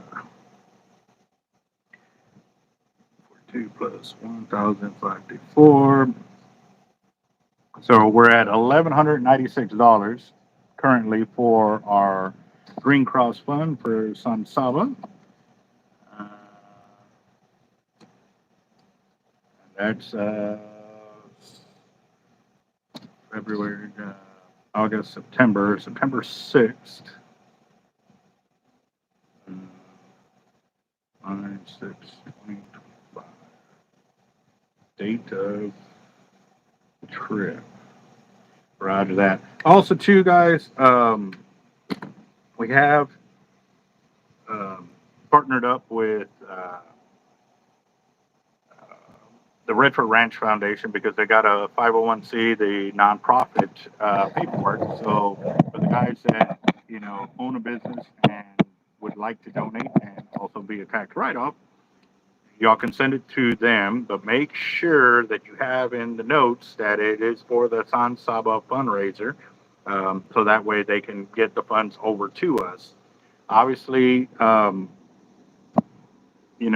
don't want to deal with a whole bunch of $5, $10, and this and that. So we're going to try to limit the field to anything $100 or more. If you want to make a company or any kind of donation, just make sure it's $100 or more. So that way, again, too, we're not trying to bombard through our channel. It's all to us, so we know what's going on. These $5 and $10 raffles that we have is a whole different ball game. We're able to do that, but on a big organization like that, to have a whole bunch of those little, they don't have time for it. You know what I mean? He's got a lot on his plate. He's doing a whole lot of good, and for him to be trying to keep track of every single donation that way, it would be extremely hard and difficult. So again, guys, try to limit to anything $100 or more to go through that. and it would be much, much appreciated. So, how many crimps? Well, that I have honestly lost track.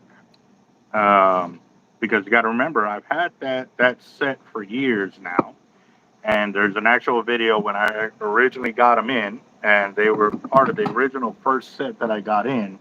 And you can definitely tell the difference between them and some of the newer ones. Um, one is, see how dark it is compared to a newer one? You know what I mean? That's one. And also two, I added duct tape to it, and then I put heat shrink over it to give it more cushion, because I had already worn the foam out, and it was pretty much straight metal right there. So yeah, it's been a while. So we've been doing that. But again, too, like I said, right now our biggest thing is everything they got going with the desal plants and all the different ways they're um, trying to bring water and stuff like that. It's going to be crazy. So yeah.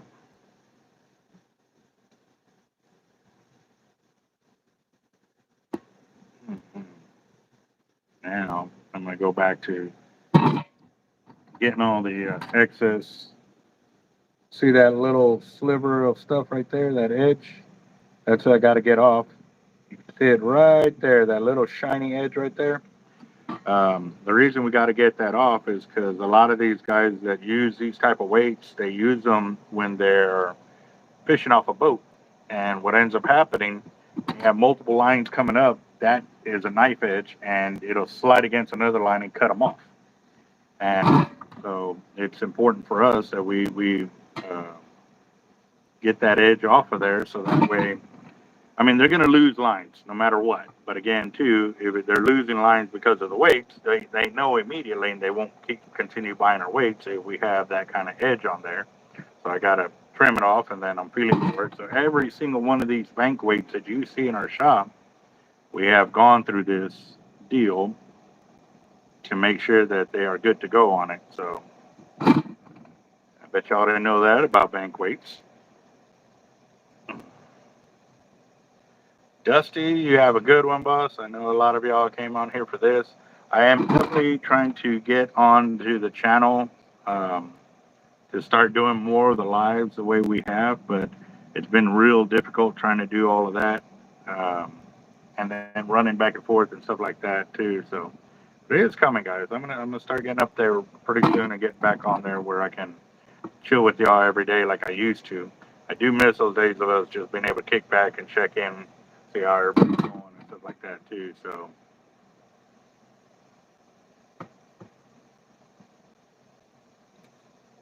yeah, I'll be honest. I don't ever use bank weights. One, I don't like the huge eyelet on them. I really don't. So I don't use them. I'd rather use a pair weight that has the eyelets on there, so that way I can use snap swivels. The only time I've ever used these banks is obviously when I'm offshore on a boat, and um, I've already lost the amount of weights that I took out there for that trip, because when you're offshore, man, you lose gear like crazy. You get all kinds of cut-offs, get stuck on the structure on the bottom, and you end up breaking off and stuff like that. So it happens. What's y'all's favorite weight to use, and for what style of fishing? How about that? Let me ask you that. For me, I love using my surf weights, and for one, it is big shark rig fishing. But again, too, I love slide line fishing, because being able to keep a bait out on the surface and seeing the predatory response of the fish come up and take it is pretty awesome. You see them come out of the water and take that fish. I've been seeing some videos on, short videos where a king comes out and takes a bait, and it's 15, 20 feet out of the water. And I remember one time I was sitting here, and me and a buddy were debating on whether we should go to Bob Hall Pier or not that day. And so we got on, and we were looking at the live camera footage that's out there. And what it does, it's not actual footage. What it would do is it would post a picture every 3 seconds or 5 seconds of what the pier looks like and the conditions and stuff. So we could see kind of how many people are out at the end of the pier along the way, if there's any big waves and stuff like that. So you sit there and you watch it for a few minutes to kind of get a gist of what's going on. And we see one where you see a fish kind of out of the water. We're like, dude, check out that fish right there. And we were looking at it, we're like, what is that, a king? No, I think it's a tarpon. A big old, like, 5-foot tarpon came out of the water right there in the second gut. And so we're like, dude, I'm gone. Like, I'm loading up right now. I'm So we loaded up all because we saw a tarpon jump out in the second gut. We ended up going out there that day. We caught a bunch of bull reds and shark and kings and stuff like that. We didn't hook a tarpon. We tried for them, but we didn't hook them because we always would fish at the end. We didn't like fishing up close. Just too many tourists up there, and, you know, we'd rather fish with a bunch of guys that kind of know what they're doing. But that's where we heard multiple guys saying that multiple guys hooked up with a tarpon up close, but they would get spooled in seconds because they were all going for redfish. So they were using small perch, you know, on 3-way redfish rigs and going out there for redfish, not for tarpon. And the tarpon would end up hitting those rigs like that. They would end up getting spooled in a second and or broke off in a second, because if the hook actually stayed in them, the weight of the fish coming up and out of the water would break lines in seconds. That or they'd spit the hook. Very rare do we actually see guys that actually hooked up to a tarpon and actually stuck with it, or the hook stayed in them after like the third jump. Once you made it past the third jump, it was pretty much guaranteed you were going to land that tarpon.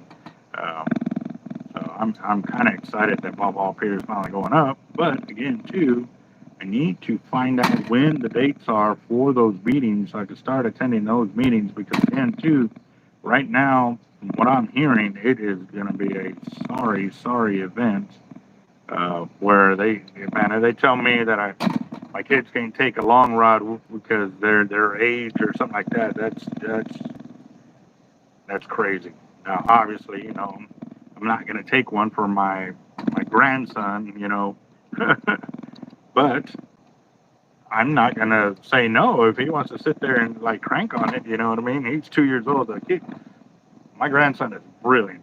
He's a brilliant problem solver, and he's been asking to go fishing. So I'm foaming at the mouth to get him out there. And obviously, that's pretty much all the gear I have is just big rig stuff. I don't have little gear like that. So he's going to learn with the big rig stuff like that. So had a boat spool one of my 80 wads Friday. Tracker lost all that hollow core. Oh man, that sucks. Where were you fishing at, boss, when that happened? Mostly used pyramids and no rolls, is what Zach says.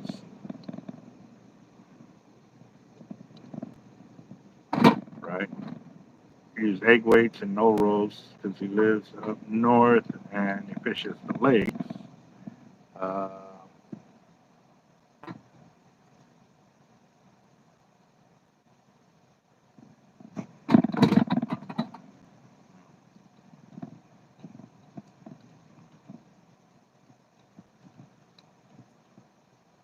Mighty mullet time. Yeah. Man, that is crazy. I had to sit there and think about what you meant by mighty mullet. God, I can't. It like, I'm gonna be honest. For a whole second there, I had no idea like what you were talking about. It has been too long. God, it's been too long since I've been fishing. Yep. No doubt. No doubt. Golly. Oh, Jacob, what's up, boss? Would you like to come on for a little bit? It's still the same video, boss. I mean, I don't know how much longer I'm going to be on. We've been on for about 2 hours already. So if you want to come in and say what's up, that'd be cool. I'm sitting here just trimming off the sharp edges of the bank weights and kind of sharing some fishing stories. We had rigs out 200 yards on the beach. It's full of my friends. 130. I lost a ton on my line. Yeah, that sucks, man.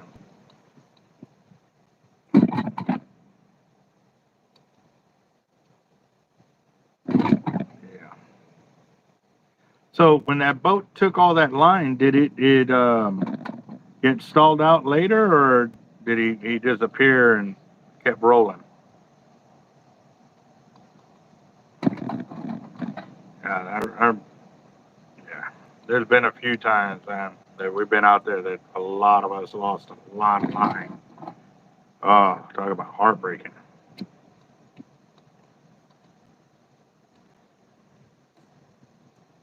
And then especially too, there's times when we don't have any bait. Whatever little bait we got our hands on, we finally get a line out, and we get cut off like that. Oh, God, it's horrid, horrible, horrible. And then it says it uses pyramids for all his bottom fishing. I'd rather lose the pyramid instead of a surf weight. True that. True that. But again, too, a lot of times, this is what I was kind of explaining to a customer earlier today because he was asking why I have the different style cast out leaders. If y'all have ever been to my shop, y'all know that we have a 3-way long, a 3-way short, and a casting version of a lot of the leaders that we have in our store, from redfish rigs to Jack Crevalles to our big black drum and our bull red leaders. We even have shark leaders like that. We have our mini redfish rigs with coated cable.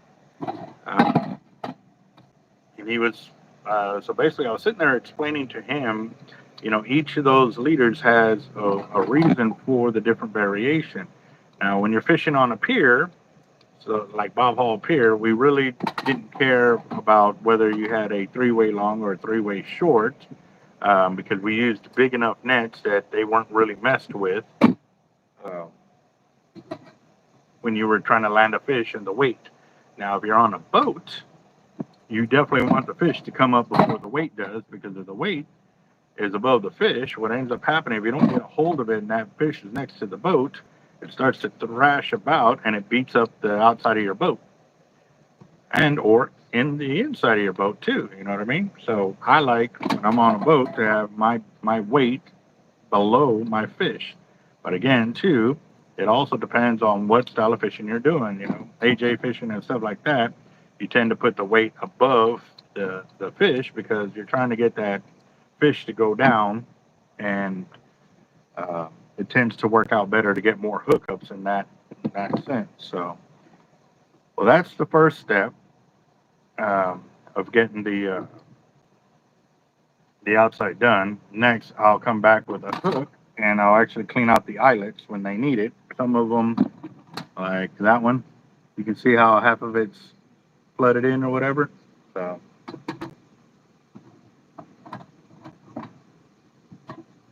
yep, that I do, the Jack Crevalles. But again, too, the Jack Crevalle leader, all it means is it's the same as the redfish casting, 3-way long and 3-way short, except everything is upgraded to Jack Crevalle fishing, which means you're fighting bigger fish with it.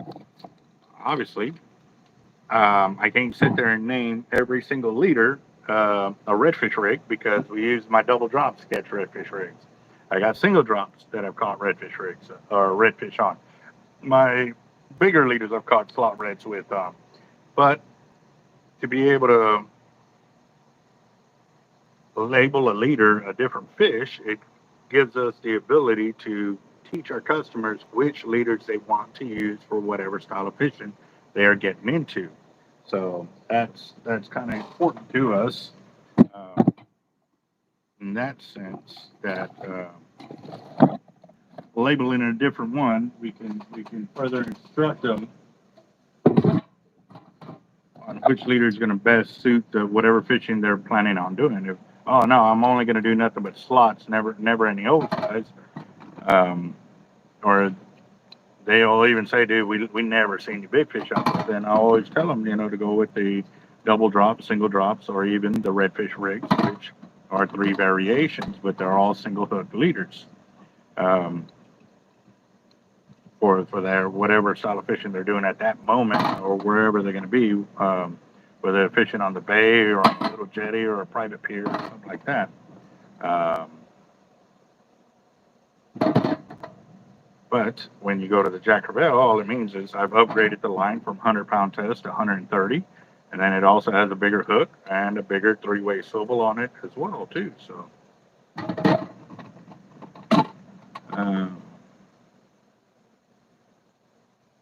Sputnik, are you using the 3-way longs or 3-way shorts for catching those drums?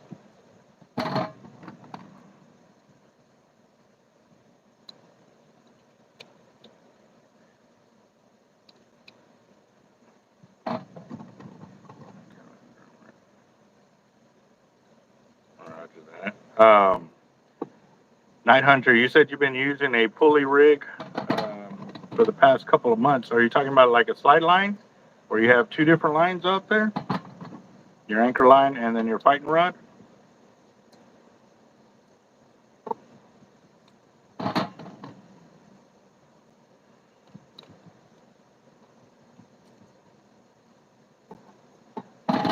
Got a redfish and black drum with both the short and long. Yeah.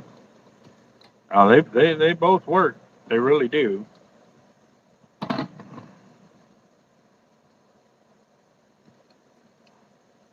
But like I said, if I'm fishing on the boat, I'll definitely use the 3-way shorts. If I'm out on the pier, I like the 3-way longs. Especially if I'm on a jetty, the 3-way long, because the weight will be underneath the fish as it swims through, or no, not the weight will be under the fish. The weight will be above the fish as it swims through the rock. What's up, boss? Not a whole lot. You're working late tonight, ain't you? Yeah, I was going to go to bed, but I was like, man, I just got to get this stuff done for the damn street fair Friday and Saturday. You got what on Friday and Saturday? I got a street fair. Oh, okay. Okay. So you're going to take the weekend off, is what you're saying. Sort of. Or are you working the state fair?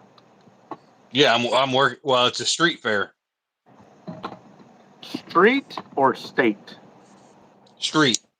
Oh, okay, okay, nice. You gonna do any videos while you're doing that? I don't even take pictures of fish. But this is different. This is your gear, bro. I'm not. Yeah, like I don't take pictures of fish that technically could have got me a master angler certificate and Oh, you. in the books as a state record. I'm laughing, bro, because that's gonna eat at you for so long. Oh yeah. I feel your pain, bro. I feel your pain. I ate a state record fish, bro. my bull red was 54.5 inches. And then a week later, I found out that I had the state record for bull red. It was 54.25 inches. So, yeah. Yeah. Granted, they go off of weight, but it was definitely Yeah, a but you would have contender. had the most inches. Yeah, I don't think it goes off of inches. I still think it goes off of uh, the weight of actually weighing the fish because it was a killed fish rather than a release where they actually go off the inches on it and stuff like that. No, the one that really eats me is when I caught my world record tiger. How do I have a world record but not a state record? All because of the line you used. Well, no, the Texas Parks and Wildlife would not verify or certify it because they said they didn't have a um, category for catch and release of shark in the state of Texas at the time that I caught it. And I was like, well, there was already a precedent set by the guy who caught the state record speckled trout. Because at that time there was no catch and release record category for speckled trout either. So why is it okay for him but not for us? You know what I mean? So Yeah. I argued with Oh that. well. Yeah, I argued with them for a while on that, trying to get it done, but I wasn't part of the good old boy club. You know what I mean? Yeah. Yeah.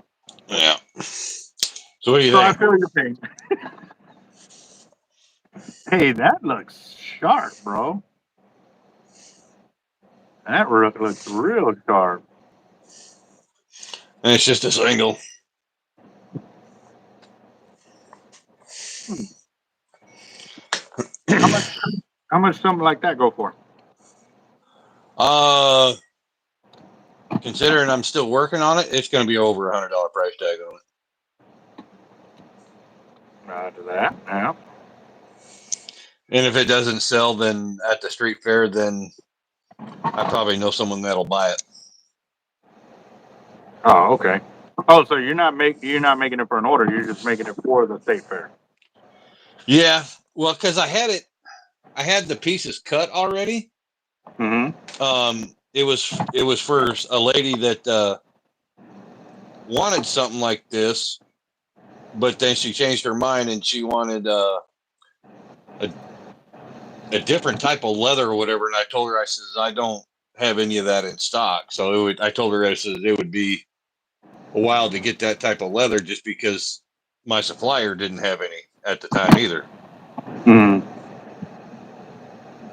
So, of course, nobody at the time had any of that leather because the leather is made in Canada. The leather is made in Canada. Mm-hmm. What kind of leather is it? Oh, it's a, I forgot what the company's name is, but the tannery is up in Canada. And it's almost kind of like almost like the Horween leather that I get, but I guess she was born in Canada, so she wanted it made out of Canadian leather. Wow. So, but at the time, nobody had their leather down here in the States because everything was on hold when that big old trucker strike and everything else was going on a couple of years ago. Yeah, I remember that. Yeah. So, And how about now with the tariffs and all of that stuff? I mean, I haven't followed up with what Canada's doing, but I remember they pulled a lot of American-made products off their shelf, including which the is whiskey. stupid because they already paid for it. Yeah, yeah, it's like retards. Okay, so It's like, real quick.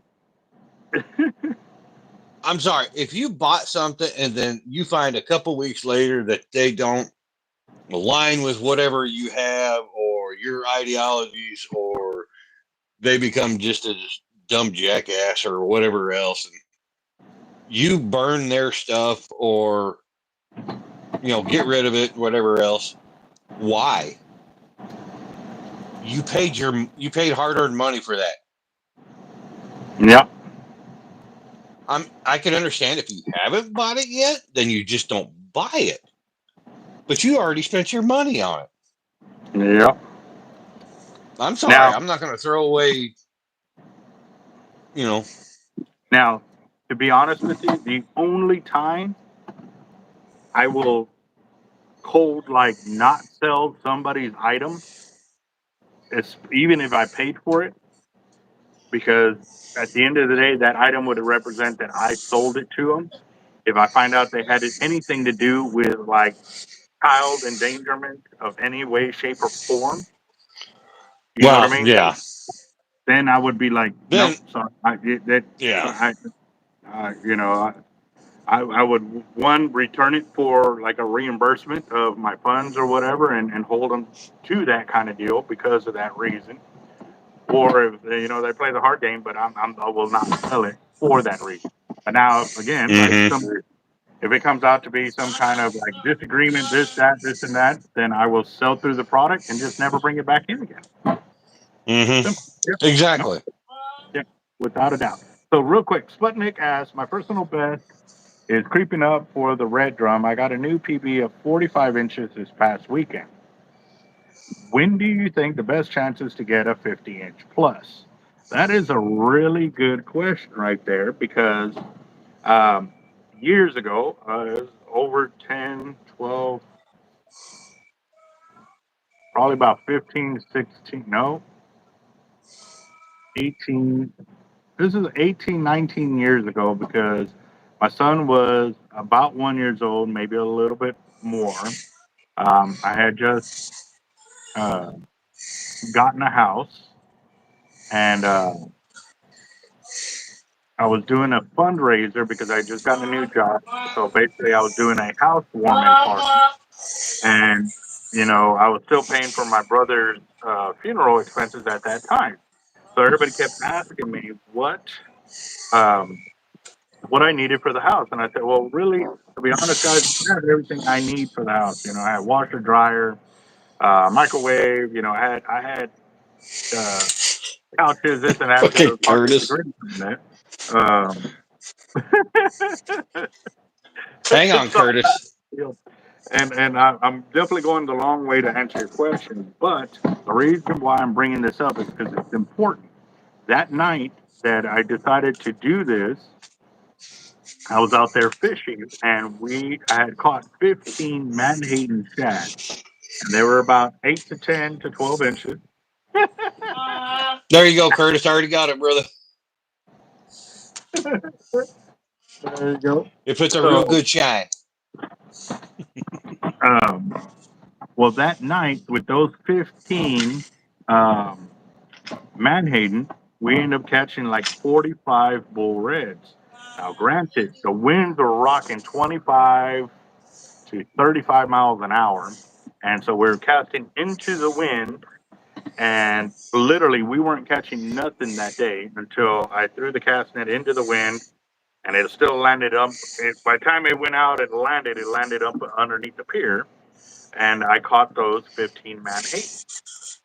So I started cutting them up in threes and using them for bait, and I started hitting bull reds. We hit bull reds, all of them, 40. They were all 40-inch plus. I think the smallest one was like 42 inches. But I had me, my older brother, my younger brother, my other younger brother, nephew, my other nephew, my girlfriend at the time, her friend, another friend. We had about 12 or 15 bull red tags, and everybody ended up tagging out a redfish, and we put them on this rope on a stringer.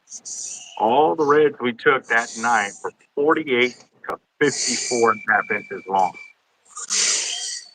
But that was that long ago that we had seen that many bull reds over the 50-inch mark.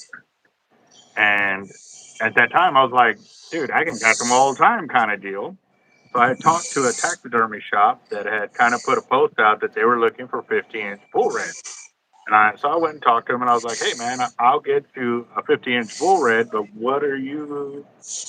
I said, "Would you make me?" He goes, "Dude, you bring me a 50-plus inch bull red, I will give you a free mount." I was like, "Done." So I went on the hunt for 50-inch plus bull red. That's all I wanted was to get me a mount, and it went on like that for years, years, and I never broke 50-inch since that one night like that. So, but I will tell you this: the best time to have the best chance is when it's the most ugliest weather out there. It don't have to be the coldest; it just has to be really windy and choppy, and you just have to have the right bait that they are looking for. And for me, it was Mm-hmm. catching Manhattan shad because there was about a dozen other fishermen out there that night, and none of them turned a click except me and the guys that I was with, because we were using Manhattan, and nobody else had Manhattan that night. So that gives you an idea. That was the last time I broke 50 plus inches. multiple times in one night. So use really flash shampoo and conditioner, work for motor, and down with the foam gun from the power Hey, Curtis, how's Miss Amy doing? yeah. Yeah.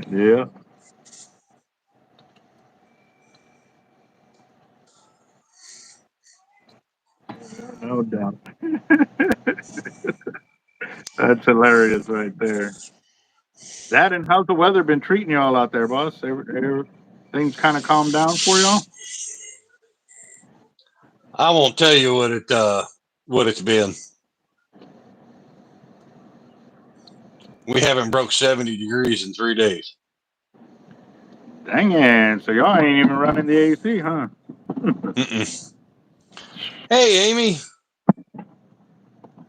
doing pretty Batwoman in good. the house. Nice. What's up? Of the Been thinking content, about you guys. 3% of their diet was decomposed mayonnaise during the springtime. Severely underrated bait. Oh, shit. Well, you got to remember this, too. Menhaden is actually a bait that's hard to keep once it's frozen, and even then, too, if you catch it, it'll only last a few days of staying uh, tough enough to stay on the hook.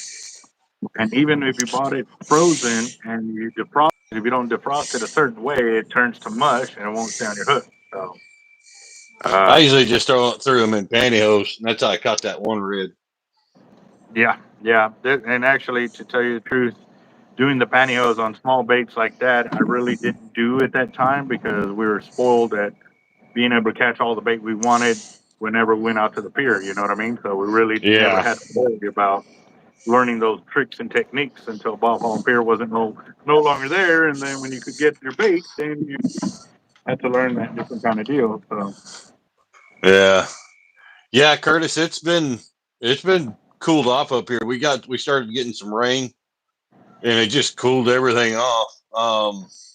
I think this weekend it's the hottest it's supposed to be getting for like the next 2 weeks, and that's only going to be in the mid 80s. dang it, So, already starting to cool off for you like that.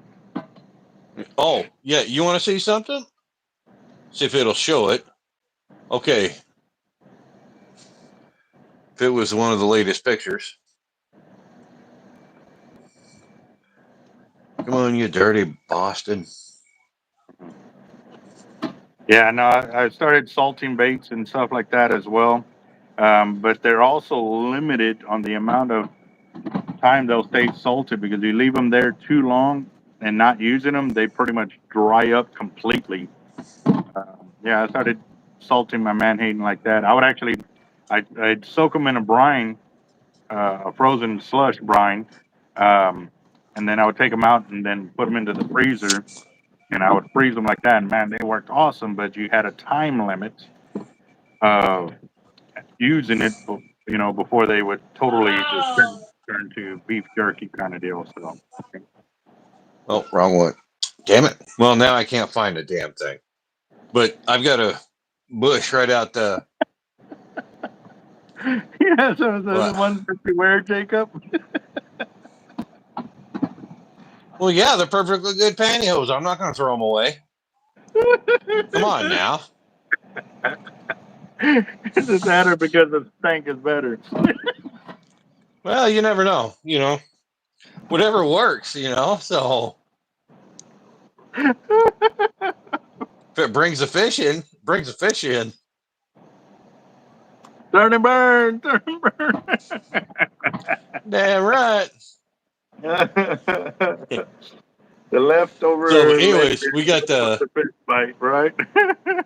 Yeah, there you go. This bush that's right out here in the front by the front door. uh-huh. I noticed the other day there is actually not a lot, but there's several individual leaves that are already turning red. Now I noticed last year, it didn't start doing that until October, end of September, October last year.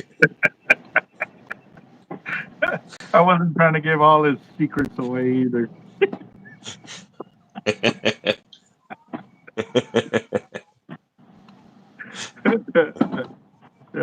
Thanks, Yep. Amy.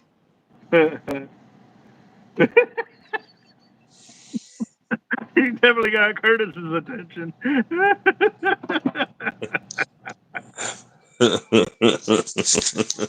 He's all, what? He's all ears now. Yep. Mm-mm-mm.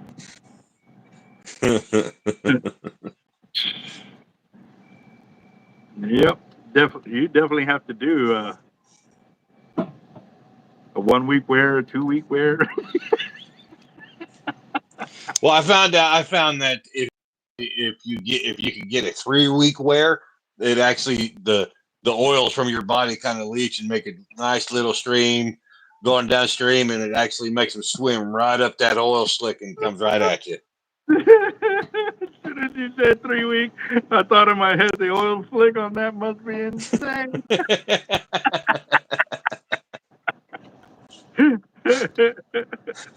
Oh man. Yeah. Writing equations in naturally made fish bites. Yep. Oh man, the bearded gnome fish bites. Hey, Jasmine. What's up, Jazz? How you doing? Hey, I've actually been using that soap. I like that scent. I actually said scent instead of flavor.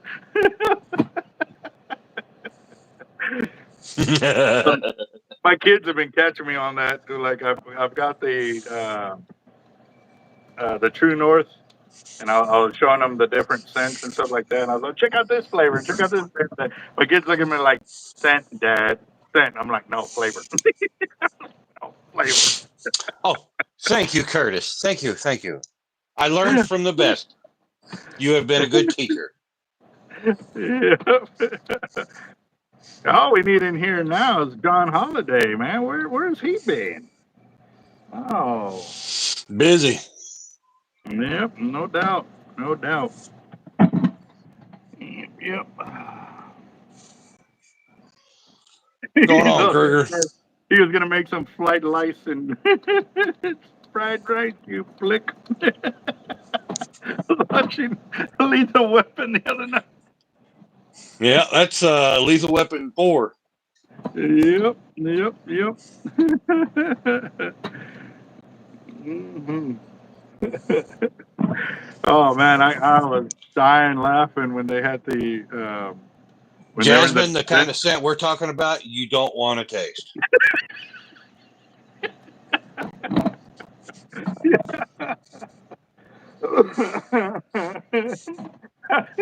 I understand fried rice. It's fried rice. You click. You've got to watch Lethal Weapon 4. If y'all don't know about Lethal Weapons, y'all need to start with 1 and go all the way through 4. That is a freaking phenomenal. You know, it's kind of hard to sit there and say there's not very movies that when they make a sequel or the second or third part or whatever that they replicate the part 1 or part 2. You know what I mean? There's not very Mm-hmm. movies that do it, but Lethal Weapon, they really do. It's a great. They For really. me, it's 2 movie series, and that's Lethal Weapon and the Die Hards. Yes. Yeah. The Diehards. Yep. Yes, sir. That and as for cartoons, the Shrek and How to Train Your Dragon. Yeah.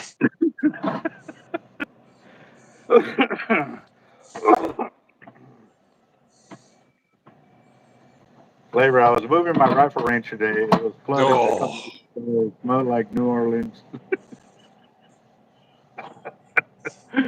the So sad why thing would is, you? Curtis, we both know exactly what that smells like. So why would you even want to move it, Curtis?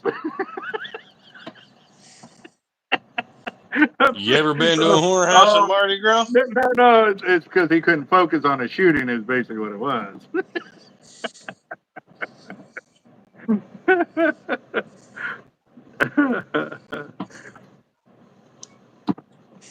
Yeah. Dude, I'm Well, sorry, but Mardi Gras is the nastiest smelling holiday there ever is, ever will be. yep, without a doubt, without a doubt.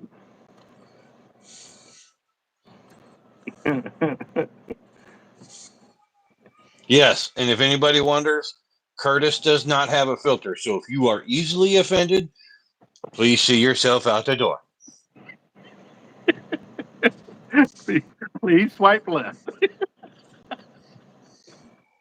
Because I'm not going to save you because I'll probably join in on it. we done kind of warned you. Yes, yes. Oh man.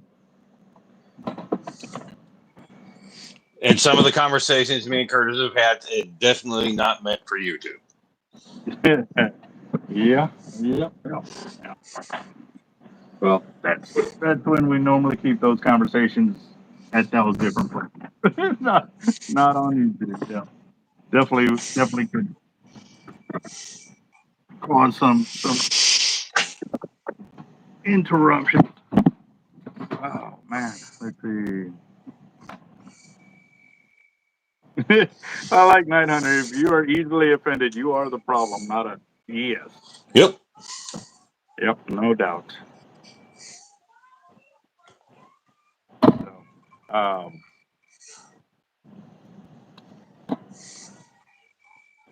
the other day I was with my kids. They tried to pull that. Why did you ask us? I said because y'all are my kids, and I know you like that type of food. Like I couldn't finish it, and they were trying to make it seem like I made some kind of remark like that. I was like, nah, I'm sorry. I don't play that way with y'all, my kids. But now, if you're my buddies, we on the same page. There's a difference, you know what I mean? So, yeah, no, I don't leave that door open for the kids to play on.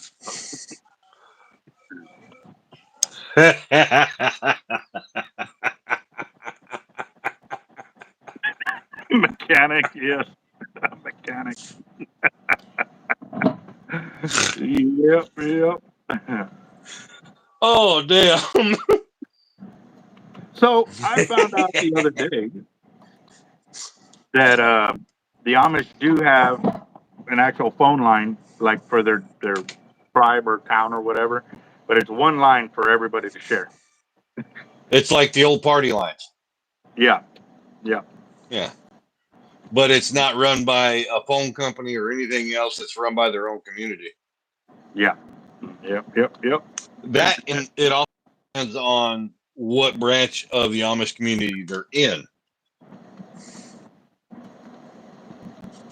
Because there's different sects of Amish. Ones that have no amenities or anything to do with modern society, nothing. And those are the ones that we have around here. Wow. Yeah. No, I did see where the like an Amish community went, to West Virginia and they built a whole bunch of like tiny homes, still all by scratch and everything, man. It was insane. Which is Mm-hmm. pretty awesome. You know what I mean? They built them so it was like ding like clockwork. They had them up and running quick. You know what I Okay, mean? you see them on YouTube a lot too. You seen the Amish where they'll move a barn? Okay, Rolling on no. like I seen one where they do like wooden dowels, and then I seen another one where they had like little sleds built. No, they're carrying it.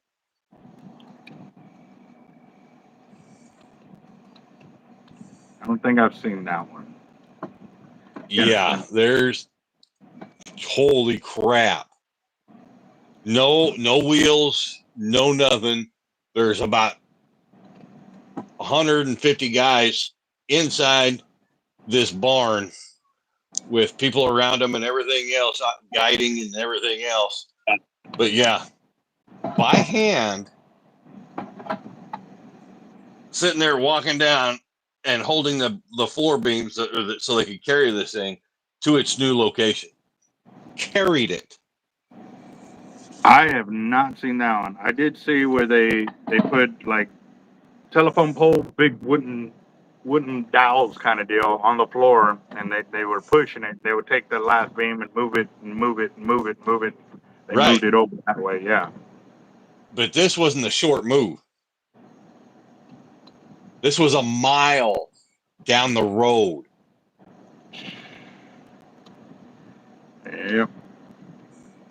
I would be honest with you. I would love to work with them, like to build something to learn how to do all the cuts and stuff like that. You know, just because uh, learning all of that, you know, getting into a new house and having to pull down the crown molding all the way around and then having to put it all back in. It was pretty insane. Skipjack, what's up?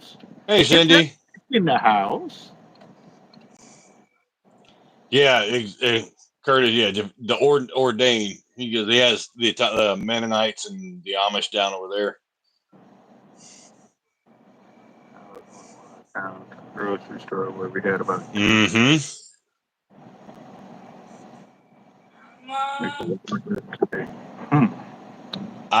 There's an Amish store that's around here, and you only know it's an Amish store if they trust you.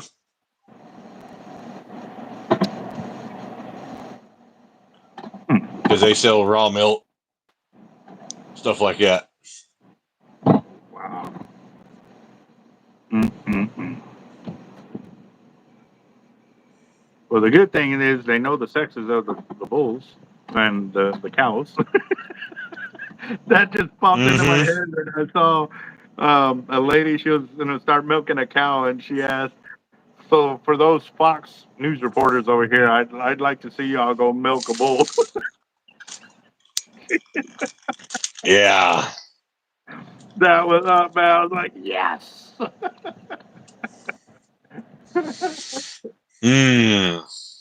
Yep. Oh, man. So just a quick reminder, guys.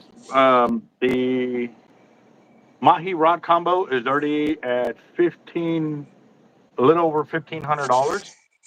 So that one should Nice. go any day now. This Friday we are doing our $100 receipt giveaway for the MXL Raptor. So what that means is if you have purchased fishing tackle from Fishing Tackle Unlimited through their website and or in person, make sure you submit that receipt, a picture of that receipt. You can do it multiple times. There's no cutoffs. There's no limit. But the more times you obviously spend $100, the more times you can get your name in it, and that's all you need. It's not a buy-in. It's just showing the receipts that you have purchased. Each $100 time you put in there, um, we put your name into the pot, and we will be doing a giveaway for an MXL Raptor this Friday, and it'll be right after we do our fire drawing. Now, if the fire drawing takes longer than planned and I have to start a new video, well, then I will start a new video. But that's my plan. Is for Friday to do that giveaway. Now, if it happens that we sell enough tickets to have the Mahi drawing on that Friday as well, then we'll have 3 giveaways in one night. Stay tuned. This Friday could be epic. Epic, epic. Yeah. Yep. Hey, Cindy, are you still in here?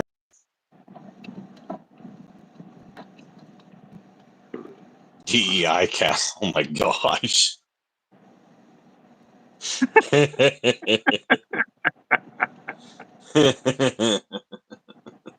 Yep. Yep. seen some pretty crazy ones too. Yeah. DEI cow. Oh, I'm kind of hoping Cindy's still in here. Oh no. It's not gonna work. We already know they don't work. This is a place where be west. They built a new facility for a sporting goods section. I've got to ask, what kind of sporting goods section would they have up?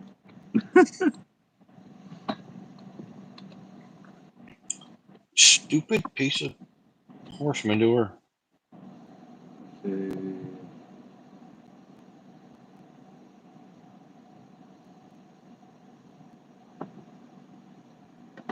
Yeah. Nope, Oh, what the without a doubt. hell? What happened?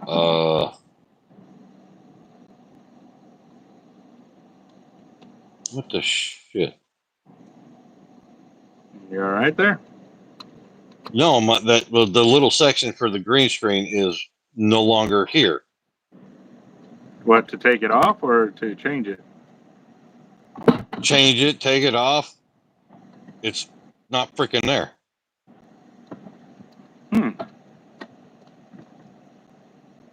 Well,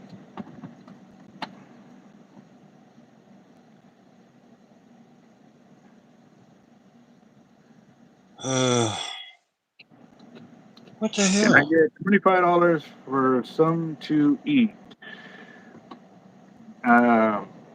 We don't even know who you are. I thought that was going to be my buddy Orlando over there for a minute, but that's not his No. screen name. And so, What the shit? well, you got the green screen off, but now it's facing away from you, I guess. Well, yeah. Is it still on? Oh, there we go. There you go. But I don't have the option for a green screen now.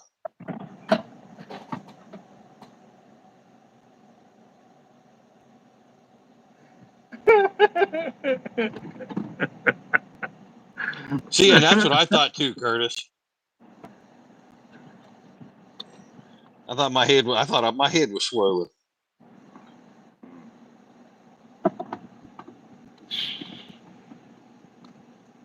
And he's not even feeling good about himself. Huh? To the end of the pier, am I right? Oh, wow. Was it still there when you went to go get it?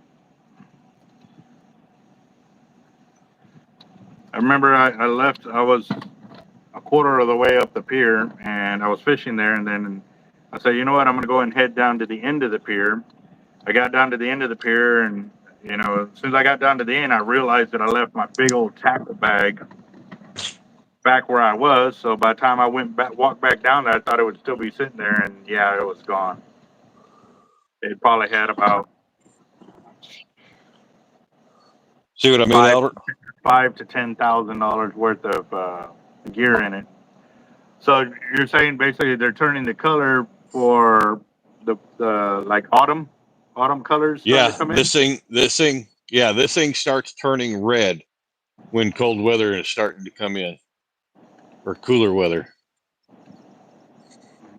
So is that a sign y'all going to So, have a long, colder winter kind of deal? well, according to the Farmer's Almanac, we're supposed to have what they call a regular Michigan winter, which means colder than shit. Translation. Oh.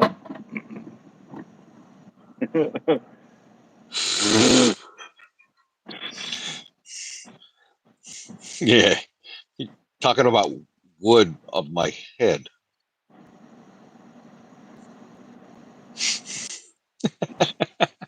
Jasmine says, dang, I feel bad for picking up gear on the pier I found. What kind of gear did you find there, Jasmine? Yeah. Yeah, no, this was one of those H2O bags that were like the 3 or 4 foot across kind of deal. The ones that Mm-hmm. big, big buck. Well, each one of them trays that it has in there was completely filled with, Roscoe swivels, double minis, um, from 1.9, 2.2, 2.5, double mini sleeves. Because at that time I didn't use nothing light. 480 pounds is the smallest cable I used, and I probably had 10,000 of each of those sleeves per per tray. Each tray was nothing but sleeves, nothing but sleeves, nothing but sleeves. Then snap swivels. I had the Roscoes on there and stuff like that. And again, the 2-aught, 4-aught, and 6-aught swivels on those. So they range from the 175, 225s, 250s, and then I even had even the smaller trays, the ones that sit on the side over there. All of those were filled with, hooks, stainless steel hooks, circle hooks. Everything was stainless steel at the time. That's when I was working offshore. So I made a lot of money. But again, too, I spent a crap ton of money on that bag. And I should have went to the pier house and asked them for the video footage, and I probably could have found out who took that bag, but I didn't think of it at that time. I was too pissed off. So uh, they had to Okay, so here you go, Albert. post a picture on the face and return the water back into the pier. Looks I just figured the person didn't take Justin didn't pay the right thing. I would do anything to help him and his family, but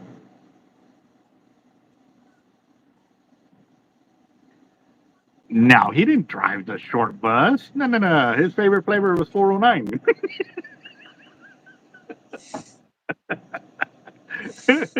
Mine was Windex. I sat on the opposite end of the bus. No, it was fabuloso. Fabuloso. Here you go, Albert.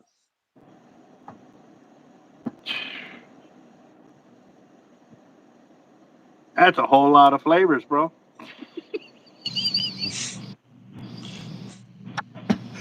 Golly, man.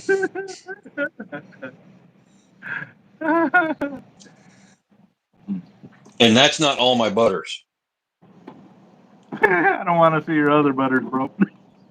So that's that right there. Shut up. Those right there. Those are the liquid butters. Ooh, nice.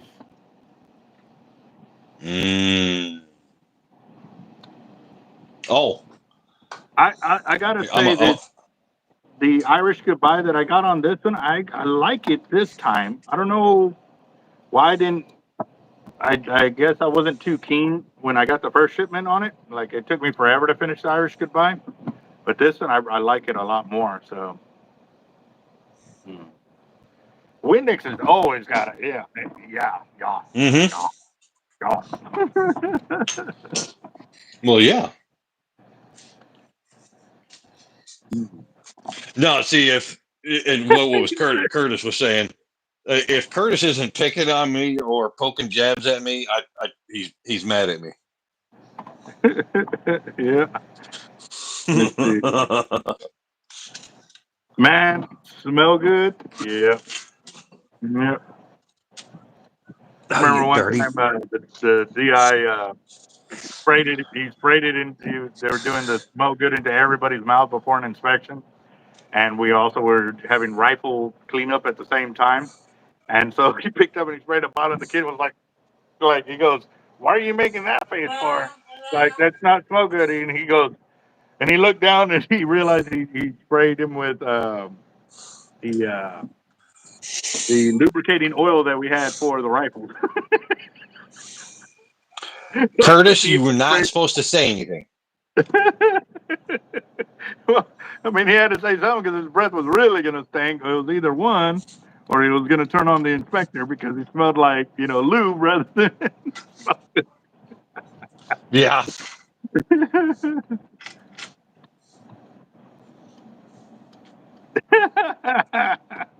Yeah. You should know I have it in my collection. You gave it to me. Right. You know, I found a sticker the other day from the stickers that Curtis sent Billy. I found one the other day, and I was like, "God, it's already been like a year, and I'm still finding those stickers." Billy, Billy went to work here and for a minute, putting those stickers up everywhere. I was like, "Yeah, Have you heard from Billy? yeah." He actually stopped by yesterday. He stopped by Oh, okay. yesterday. He spent about an hour here. He said he's been working like crazy. His grandpa's doing a lot better as well. Oh, So good. yeah, that's good. Yeah, yeah. He's actually he had one of his toys delivered to my shop and stuff like that. Pretty cool piece. Pretty cool piece. CLP, yes, yes, CLP. Yeah, man.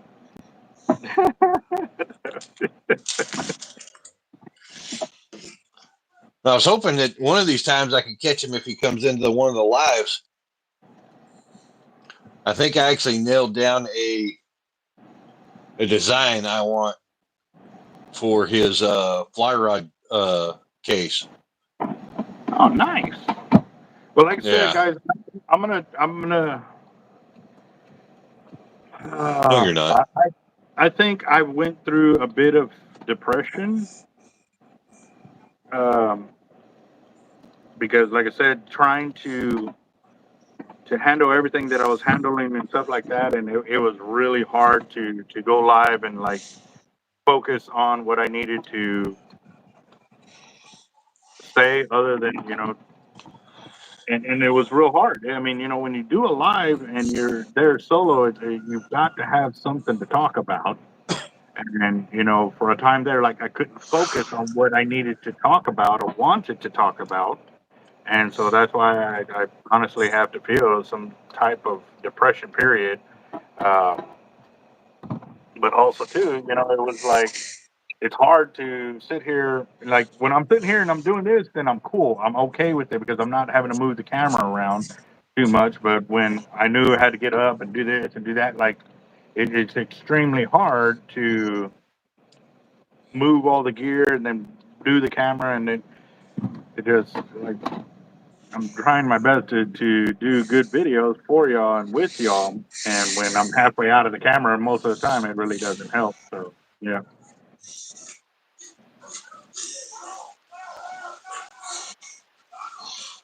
Venafluxin butane. Okay, what is that, Jasmine?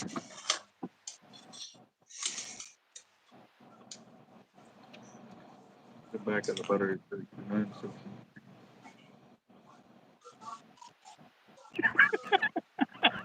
I just read 900 posts. He said if you read the back of butter, it says not suitable for human consumption, but doesn't say you can't cook with it. Oh my gosh. Oh, Probably here in the we fine go. print. Like, oh, Okay, so I just got a notification that a beard oil company, I guess he's putting out a new oil. It's called Old Saddle. Says that ride went that hard, went too smell many legendary. directions at one time, bro. Yeah, no. So I'm just gathering by the label that it's a leather scent. I got news for him. All those leather scents do not smell like leather. Well, he didn't say like. There's a difference between what he said and what you're thinking. Old saddle, bro, like that.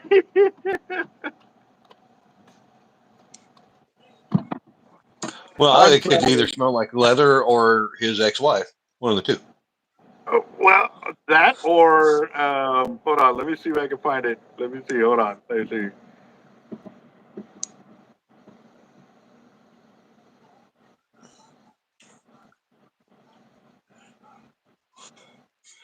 Well, you never know, Night Hunter.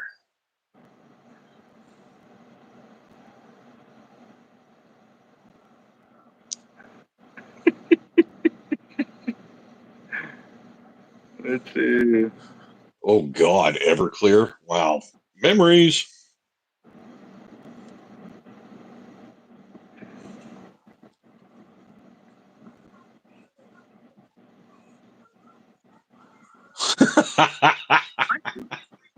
Let's see.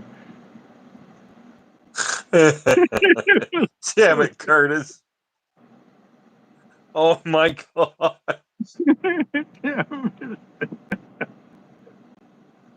Oh, that is not an image I wanted back in my head, Curtis. Damn you. I'm going to have nightmares now again.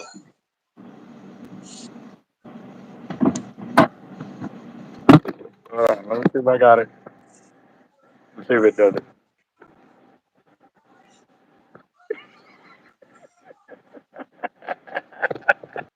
Let's see the wall hogs. Let me see if I can get it again. Hold on. Dang it.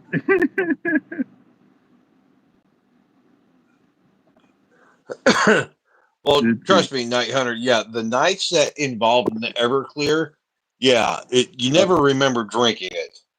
You remember That when one. you wake up and you're just like,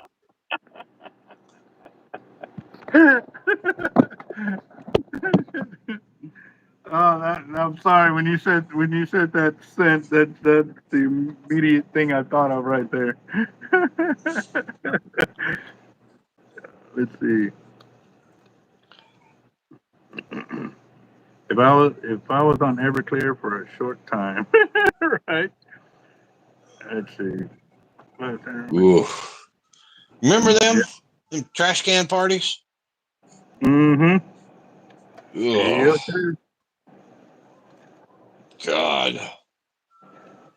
Yeah. I still remember the one where my buddy had the bottle of Everclear that he drank the weekend before. Went and bought another bottle of Everclear, and the one that they filled or that they drank the weekend before, everybody forgot about. He filled it up with water. So he passed the one that actually had Everclear to everybody and was like, I'll do shot for shot. He was drinking water while everybody else was drinking Everclear. Oh. Yep. Okay. I want to know, as bad as that stuff was, why in the hell did we ever drink that stuff? I mean, I know because we were kids and we were stupid and we didn't know any better and we No, liked punishment. You I know, tried it one time just so I can say I tried it. But after it stripped my throat like it was dry, like yeah, no. I'd rather drink moonshine than drink Everclear. Moonshine, at least, yeah, no, yeah, I won't. I don't like Everclear. It's just too well, see, felt like that's why it. you mixed it like trash can party. You mixed it with the grape juice and the Hawaiian punch and all that good stuff, so you didn't taste the Everclear. Yeah, no, That's I what the know that, problem was. but that's what I'm saying for the morons that drank it straight. That's what I'm Oh talking. God, Like, yeah. hell no, hell no. Even we weren't that dumb back then. Oh, Well, there was some. I was gonna say, hold on.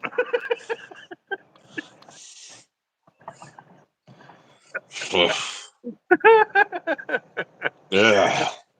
Yeah, no, that was some rough.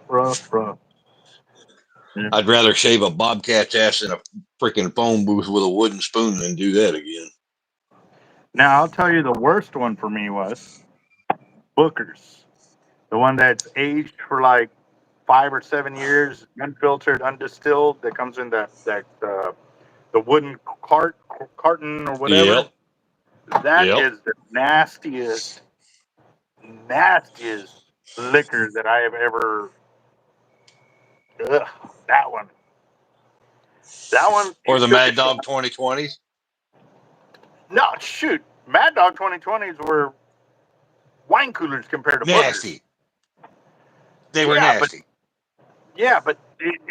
they were wine coolers compared to that Well, Booker's. That yeah. Booker, that one you took a shot and it burned. for like 15, 20 minutes. Like that, it just did not go away. And yeah. Curtis? Yes, we do.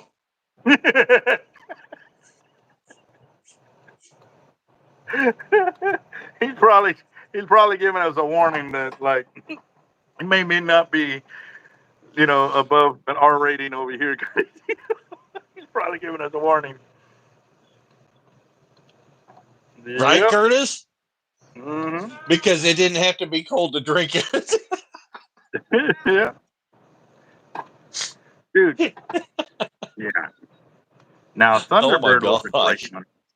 Thunderbirds were great. We never had Thunderbird. We actually had one time where we had a group of guys show up with a cooler full of Zimas.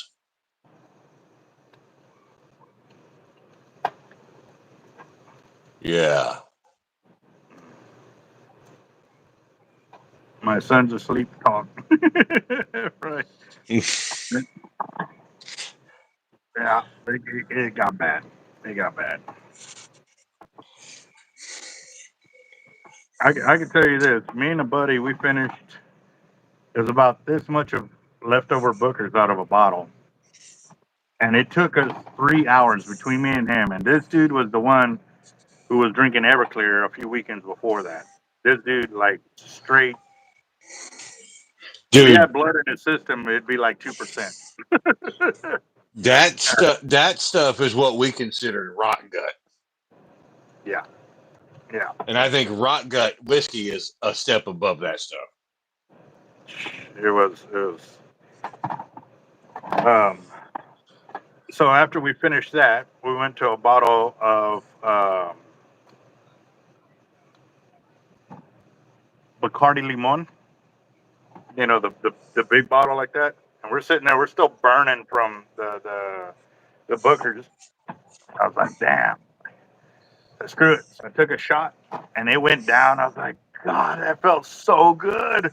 He goes, what do you mean? I said, it does not burn. Like I can breathe again. Like he goes, what? And he took a drink and he's like, he goes, man, you ain't lying. I took another drink. He took another drink and the whole bottle was done in like I want to say about a minute and a half. That's pretty sad when you got to drink another liquor just to put out the fire in your gut.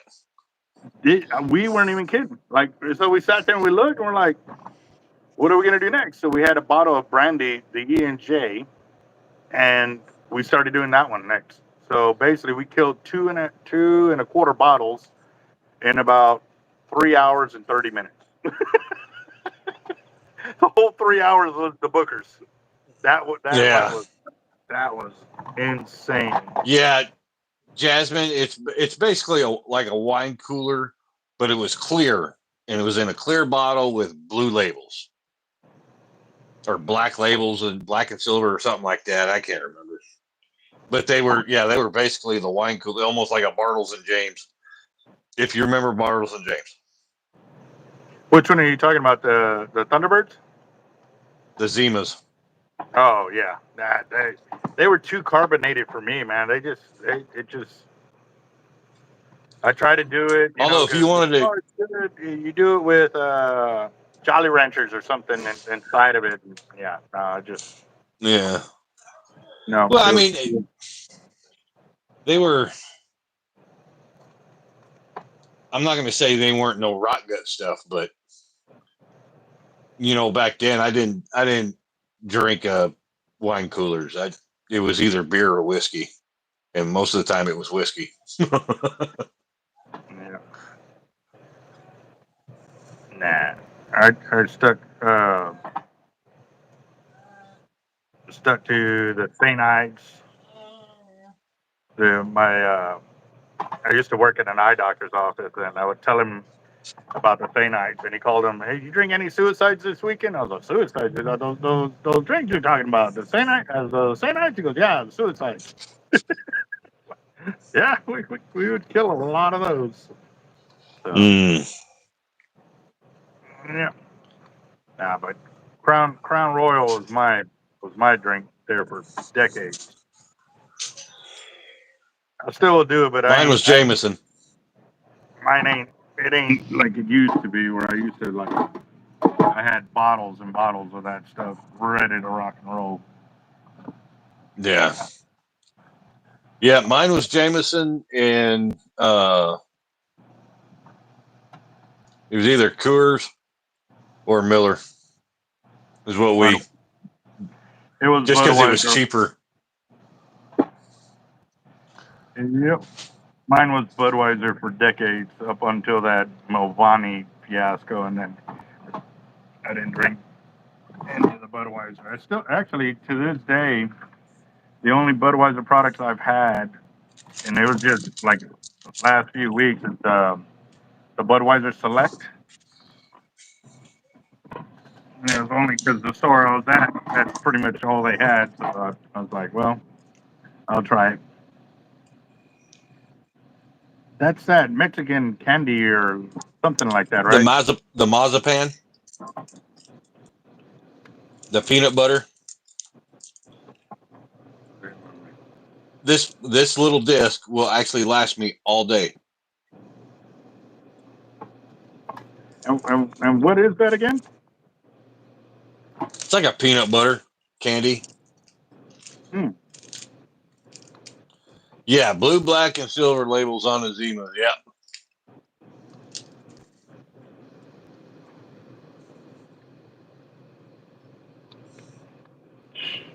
Wow. It looked like the little cheese wheels from Walmart. Yeah. Let's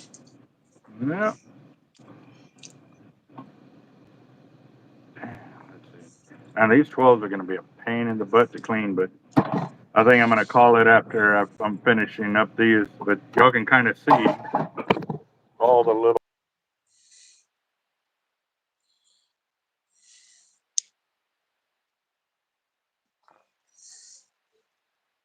All right. Sorry about that. Those are all the fine edges that I pulled off those weights since I've started. Yeah. So all of that will get melted down. That's a couple of weights, but it's not. I'd rather catch it than money and stuff like that.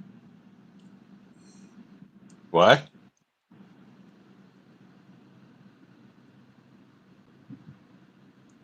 Favorite beer and open one. Yeah. No, I'm.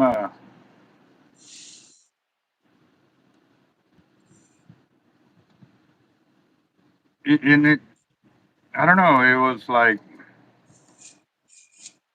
I don't know if it was because the way the sales were running here in the shop, and then working the crazy amount of hours I was doing and stuff like that. A lot of it had to do with a lot of the stuff like that, and then also too not being able to go fishing as much as I normally like to, and you know finally getting through it, but it took a minute.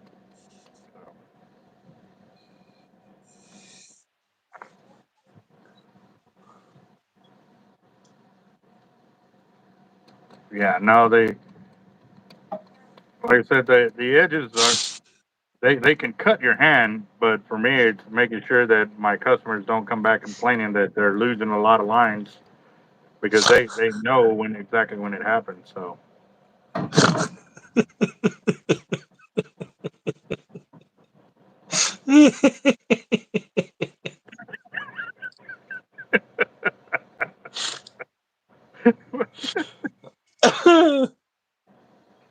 I would say I'm not surprised.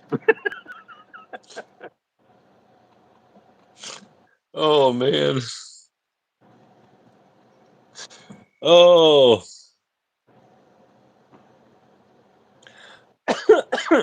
Good. We used to have this one shot glass. It was the Empire State Building. It's like 13 shots in one glass. Yeah, we used to challenge people to drinking that. Me and my older brother get everybody all smashed, and we'd be the only two sober at the end of the night. We drinking with everybody, drinking whatever they would drink or they would challenge, and but not no more. See, And that's I noticed a lot of the kids I went to high school with, and they would do that. You know, they'd sit there and do shots and shots and shots and shots. I went to parties. I had my whiskey glass,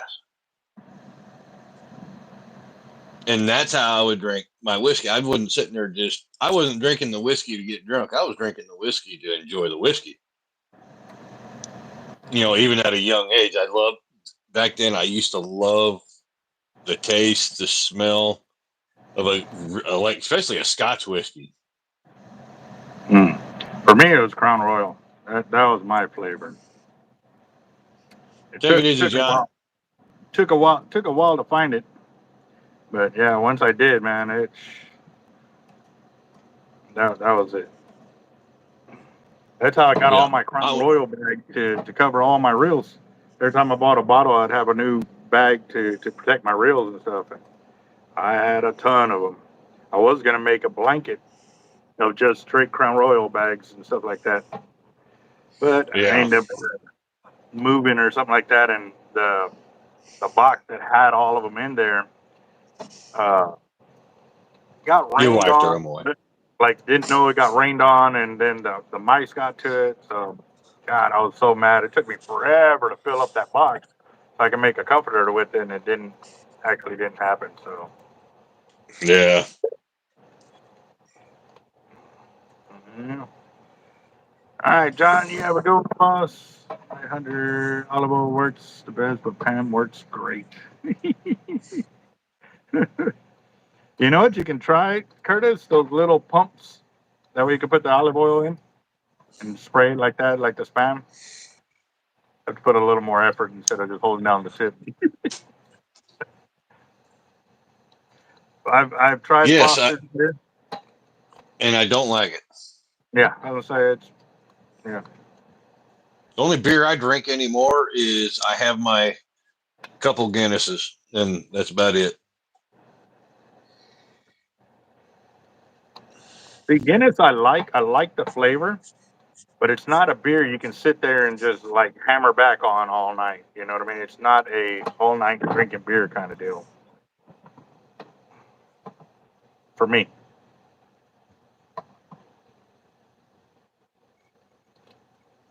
Why you give me that look? Man, I can sit there and have probably about 6 or 7 of them Yeah, Guinness I mean, beers. yeah, but no, what I'm talking about is like when I would drink Budweiser Select or Budweiser, I'll drink 20 or 30 in a night. That's what I'm talking Oh about. Like, no, hell no. yeah, And no. see, for me with the Guinness, when I was sitting there, when I was actually drinking 6 or 7 a night, to me, the warmer it got, the better it got. Mm-hmm. When it first Yeah. starts out and you're drinking them nice and cold, they're really good. But as you're sipping on it, it gets warmer, and it just for me, it always got better. It it wasn't a stick. It would like lighten up. Is the best way I could describe that when it would do that with me. Mm-hmm. Yeah. No. I think the worst I did was 3 18 packs of Budweiser in just the morning time frame. That was before lunch. Or okay, so that was my nighttime. I got off at 4 in the morning, so between 5:30 and noon, I'd already killed 3 18 packs while I was out there on the pier. Yeah, Curtis. Yes, I agree with that. Foster's is Australian for piss. I agree. Never had a box full of squirrel pelts, and they got rained on, and for some reason, the squirrel got in the box and started chewing. Yeah, squirrels are not. Well, they're plant eaters, but they're omnivore. They eat meat. They eat scorpions.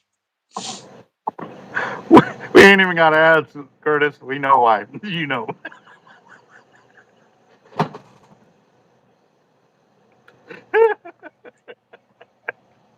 Ugh.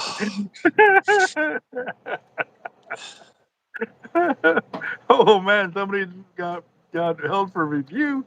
Dang, who did that one? Damn.